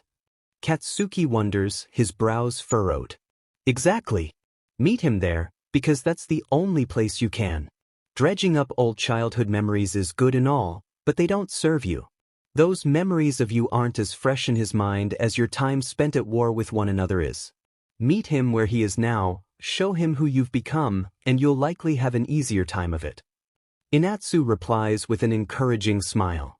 Determination blazes behind his crimson eyes. Okay, so what should I do? He didn't know why he chose this out of every single one of his options, he honestly didn't, but it happened. He may as well commit to it. He'd read somewhere that flowers help the sick recover. And frankly, in his opinion, Izuku's room was bland as F-. He needed the STMLTN, that's all. That's what he told himself when he walked through Izuku's door at 6 p.m. with a vase full of what he thinks are called forget-me-nots. It was stupid and hastily planned. They were hand-picked from an old lady's garden, but at least he'd had a vase lying around the house that no one ever used, so he figured, why the F not? At least it would bring a bit of color into Izuku's room. He steels his nerves right as he walks through the door, watching as Deku ever so slowly looked in his direction. Katsuki knew that his face was aflame, but he powered through it, walking awkwardly through the room and plopping down next to the green-haired boy. The vase slipping slightly in his sweaty, trembling hands. The realization was a slow, but memorable one. Katsuki didn't think he'd forget this moment for as long as he lived. He could pinpoint the exact moment cognizance came into Izuku's eyes because they began to dance and glitter, alight with vibrant life. Katsuki sits up straighter in his chair as Izuku slowly lifts a trembly finger toward himself. The blood drains from Katsuki's cheeks in the realization of what he thought Izuku might be asking him. Weiss, he finds himself stammering out. There for you. This room seriously fangs. So I thought, why the hell not? I know it's stupid. But he begins to ramble. The small smile that slowly blooms on Izuku's face leaves him still in his seat, his breath hitching in his throat as that persistent heat returns to his cheeks. Izuku's lips twitch. He watches his mouth open and close as though trying to find words, but coming up short. After about a minute or two of them sitting in silence, Izuku finally manages the best word Katsuki's ever heard in his life. It's soft. It's quiet. Just barely there. But Izuku murmurs the word, pretty, and Katsuki's world realigns. The next day is yet another shock. Another word comes. As well as a frown. As soon as Katsuki walks through the door, he sees Izuku's dim gaze flit to his, lighting only momentarily as he points at the tabled vase of now wilted flowers. Dead? He murmurs with a frown. And Katsuki could cry. The floodgates open after that. Word after word comes. Slowly, day by day for 7 months. Right up until he graduates middle school. Right up until he passes his entrance exam. And even up to his first day at UA and after. Katsuki makes DMN sure that he brings Izuku flowers. And potted plants. Things that he knew for a fact wouldn't die. He helps him tend to them. Waters them. And each day he fills Izuku's world with color. Over the course of the last 7 months, several milestones were crossed as Izuku began to show promising signs of coming out of his minimally conscious state. It was like SWs had been flipped and one day he seemed much more alert and oriented. It was a relief to everyone involved. Izuku met daily with a speech therapist, who began working with him on his communication skills. Although he could understand verbal language and requests, his ability to form responses was a barrier that was difficult for him to cross. It was like the synapses in his brain couldn't quite formulate what he wanted to convey, which left him frustrated. So, where words failed him verbally, the speech therapist began teaching Izuku and those around him basic JSL. It was a joint effort and a work in progress, as they were essentially learning an entirely new language, but it was much better than no progress at all. Izuku really seemed happy to be getting back into the habit of communicating his needs freely. He began to focus on his JSL lessons so intently, soaking each one up like a sponge, that his level of cognizance and alertness was re-evaluated. Oftentimes, after a day's lesson, he was found in bed, signing simple things to himself, as if trying to pick them apart and truly articulate them. To an outsider, this would look silly, but to everyone who knew him best and knew how he operated, it was a very Izuku thing to do.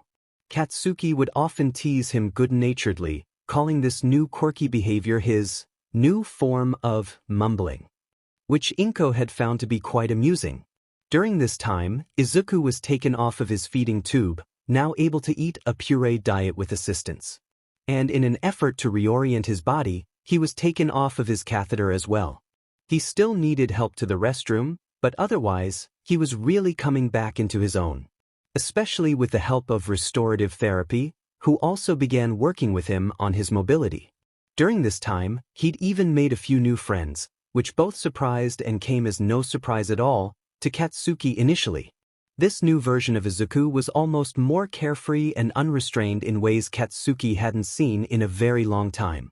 Almost childlike in nature, people started to gravitate to the bedbound boy as if he were sunshine incarnate. One day a few months prior to his graduation, Katsuki had walked into Izuku's room with a flower pot full of budding azaleas, only to find that he was being entertained by an older woman with snow-white hair and soft gray eyes. She was dressed simply and her feet were adorned with slip-resistant socks, so Katsuki instantly knew that this woman wasn't a nurse. Her voice was light and motherly as she read softly to the bedbound boy. Izuku's viridian eyes locked on her with childlike rapt attention. It took a moment for the pair of them to notice Katsuki standing in the doorway, and as soon as they had, he'd felt like a fly on the wall as their gazes found him. Recognition passes through Izuku's expression and he instantly responds with a bright smile. Kaken! Kaken! See come! Izuku attempts verbally, beckoning him over with a shaky hand. Katsuki ditches his shoes at the threshold, towing himself into a waiting pair of hospital slippers. He makes his way over to the greenette and the snowy-haired woman, who seems to smile kindly at him. "So you're the one who's always leaving Izuku such lovely flowers," she concludes. "I hope you don't mind, I took the liberty of watering some of them today." Katsuki took note of two things. One was that she was apparently on a first-name basis with Deku.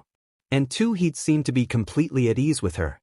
This alone spoke volumes because Izuku didn't normally talk for or in front of strangers. It was decided right then that he'd put aside his suspicions and reserve his judgments until after he'd investigated this some more. "Caught red-handed," he replies as politely as he can muster, "and that's all right. I was beginning to wonder if maybe the nurses started doing it while I wasn't here. I'm assuming it's been you?" "You assume correct," she smiles warmly. "Kaken, let me see?"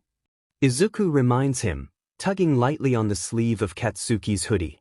Katsuki complies and situates himself on the bed next to Deku, taking care not to sit on his atrophied legs. He turns the pot in hand and sits it carefully in Izuku's lap. The woman watches them quietly, seemingly content to observe their interaction. "Do you like 'em? They're called azaleas," he asks the forest-haired boy, hinting to the tiny shrub of pink flowers, trying all the while to will the growing blush from his face. It wasn't often that he was put on display in front of others. Usually, his time with Izuku was private.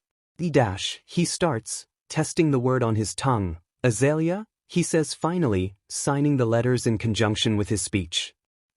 Katsuki confirms, signing back to him with the correct spelling. Izuku's face lights up again as he responds with Katsuki's favorite word, "pretty." "Glad you like 'em, Deku. So who's your friend?" he asks, gesturing casually to the woman with his head. "Rei," the younger boy replies brightly, signing her name as he did. "Rei and Miss Rei." "Oh, and how long have you known Ms. Rei?" he asks the woman more so than Izuku. She seems to understand this, so she responds for him. She hesitates at first. "I live here too. I've been here for about 10 years. I only met Izuku fairly recently. I like to walk around the facility sometimes and interact with people, as well as read to children. When I met Izuku's mother, she told me about his condition, so I started coming around more and spending time with him," she explains. Katsuki eyes her curiously. She had said 10 years. Why would she have been here for so long? 10 years was a long time to be in a nursing and rehabilitation center. He honestly found that a bit surprising and also kind of sad. About 1,000,000 questions came to mind, but he didn't dare utter a single one. If Rei wanted to talk about it, she wouldn't have hesitated. Katsuki decides to let it go. And let it go he did. The answers would later come to reveal themselves. Todoroki Rei, as he came to find, became something of a staple in their lives. She was a warm and nurturing presence for Izuku. In light of his or Auntie Inko's absence, she often kept him company. Katsuki decided that this was good for him and likely just as good for her, so he let it be. Soon coming into the room and finding them together wasn't so abnormal. The woman was insanely sweet and oftentimes kept Auntie Inko company. The two of them became fast friends and it was clear to see why. They were a lot alike. This probably attributed to why Izuku was so comfortable with her. After a while, Rei had even met his own mother, who'd also instantly took to her, and in return, all of them had met 2 of her 4 children as well. Fuyumi and Natsuo respectively even took their own turns in coming and visiting with Izuku from time to time. Katsuki could honestly say he was content with knowing that Izuku was reaching out more to others, as it would only help his recovery in the long run. As the months went by and after having passed his UA entrance exam with top marks, things seemed to only get better from there. Having someone around to constantly help stimulate his mind helped Izuku reconnect with the world around him. He was much more animated, and despite having an obvious speech impairment that his speech therapist had called anomic aphasia, he slowly began speaking better, though he still greatly relied on the use of JSL in conjunction with his words. He was well on his way to making a full recovery. According to Granny Chio, all he would need after a while would be physical and psychological therapies. It quickly became apparent to everyone involved in his care that Izuku didn't remember the incident. It was hard to tell at first what he did and didn't remember, because Izuku had known his mother and Katsuki for his entire life. But they made peace with meeting him where he was at currently, regardless. Both of them were just grateful that his long-term memory didn't seem to be greatly impacted. It was also very difficult at first to determine what he did and didn't remember academically due to his limited communication skills, but learning JSL helped with this greatly. With a bit of experimentation using various types of trivia games as a baseline, Katsuki and the speech therapist determined that Izuku remembered most, if not all, of his basic primary and middle school education. He could still read, he knew maths, he remembered basic science and history. Academically speaking, everything he learned was still pretty much intact. His speech and fine motor skills, however, were still very much lacking, which was clearly starting to frustrate the teen. Izuku couldn't hold a pencil to write with. He'd had a hard time holding spoons to eat. Lifting his atrophied arms for long periods was tiring for him, and his atrophied legs were obstacles he still needed to overcome in general. At best, his mobility was limited, but Granny Chio assured them that with a strict regimen of physical and occupational therapies, he'd be doing these things again on his own in no time. The day Katsuki got his acceptance letter to UA, he'd had half a mind to toss the DMN thing out the window. It wasn't that he hated All Might, not at all. He was just disappointed. The man was every bit as great as he'd thought he'd be, and having him as a teacher was like a childhood dream come to life. But when he thought about how one fated conversation may have tipped Izuku over the edge, his image of the man distorted and soured. It was probably unfair of him and probably very hypocritical to be feeling this way, but even so, Katsuki expected better from a man of All Might stature. A snot-nosed brat like him bullying someone is almost expected. But a living legend telling a depressed teenager that he couldn't achieve his dreams and to be realistic about his limitations? That would be disheartening for anyone to hear, especially coming from someone you idolized. And what made matters worse was the fact that only he knew about it. When confronted with Yagi Toshinori for the first time since the incident, Izuku didn't know who the man was. It was almost unfair, somehow. Unfair in the regard that, even if All Might were to apologize to him, Izuku wouldn't have had any idea what it was for. Katsuki could tell that the lack of recognition also didn't sit well with Mr. Yagi. Part of him felt that the man deserved it, but the other more rational part of him, that he was becoming familiar with through his own therapy, felt kind of bad. Only the two of them knew what had actually happened in the days prior to Izuku's suicide attempt. And there was no real way for the man or Izuku to find closure. After that, Yagi Toshinori, much to Katsuki's begrudging respect, still continued to studiously visit him. He explained to Katsuki that even though Izuku didn't remember their encounter, it didn't give him a free pass. He explained that he would do anything and everything in his power to make it up to him. He'd also expressed an interest in getting to know him better, as he hadn't had the chance before. And with as salty as Katsuki's been toward him, he began to find that his respect wasn't quite as begrudging as it had been before. Maybe it was for the better that Izuku didn't remember such a tragic moment in his recent past? Maybe this was the best chance he'd had at leading a decently normal life? Although, sometimes even silver linings had their pitfalls.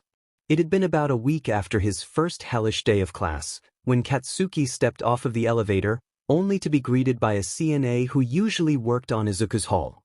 But wouldn't walk in there just yet, she warns him. He's with his mother and he's kind of emotional right now. You can do what you want, she assures him just as he's about to protest, but just fair warning. He acknowledges her warning with a nod and makes his way down the hall. Katsuki finds himself at odds as he quietly approaches the door, standing just outside of the view of the threshold. It's been months since he'd heard the sound of Izuku crying, and for the first time ever, he finds himself hating the sound of it. Soft, shuddering hiccups. Quietly miserable sniffles. He speaks into what might be a tissue. WIMIH here? I want. He struggles with the words. Katsuki assumes he starts signing to her instead when he hears Auntie Inko's reply.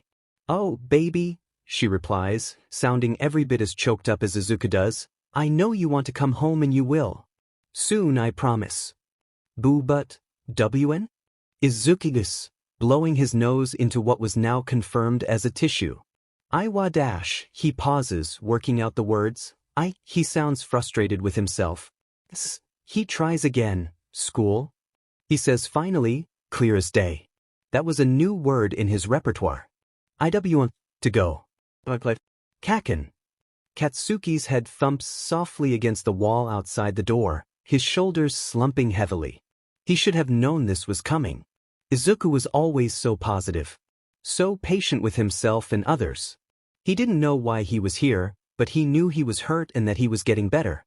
He was likely beginning to understand more and more that his predicament was a lot worse than what they had initially been telling him. He was likely beginning to feel trapped here, while Katsuki and his mother, while Natsuo and Fuyumi, and Mr. Yagi, all had lives outside these walls. This realization gutted Katsuki. He decides something then and turns around, walking right back toward the elevator. Granny, Katsuki barks once he'd reached Yue's infirmary. The old woman wasn't due back to the outpatient hospital until later that week, as classes had just started.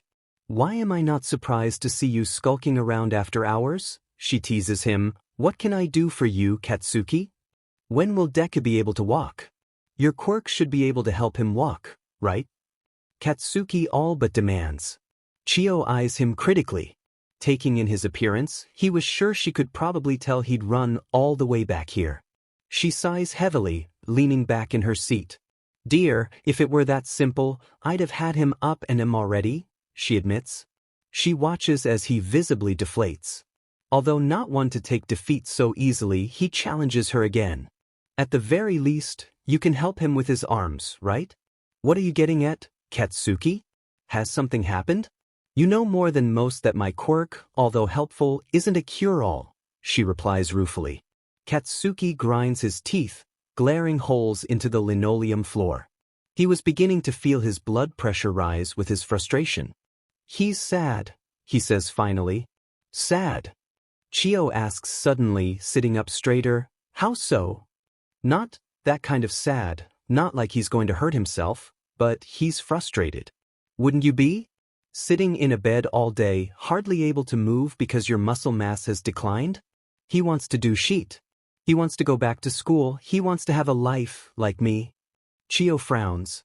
He wants to go home, Katsuki utters quietly, his anger finally draining from him. You know, as well as I do, that most of his recovery is dependent on him, she starts, holding up a hand in silence as soon as Katsuki's head snaps back up with a retort at the ready. We can't rush this much more than we are. Healing broken bones and stopping internal bleeding is one thing, dear.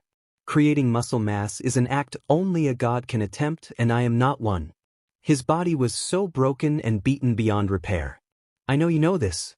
You were the first of us to see it with your own eyes, she replies sternly.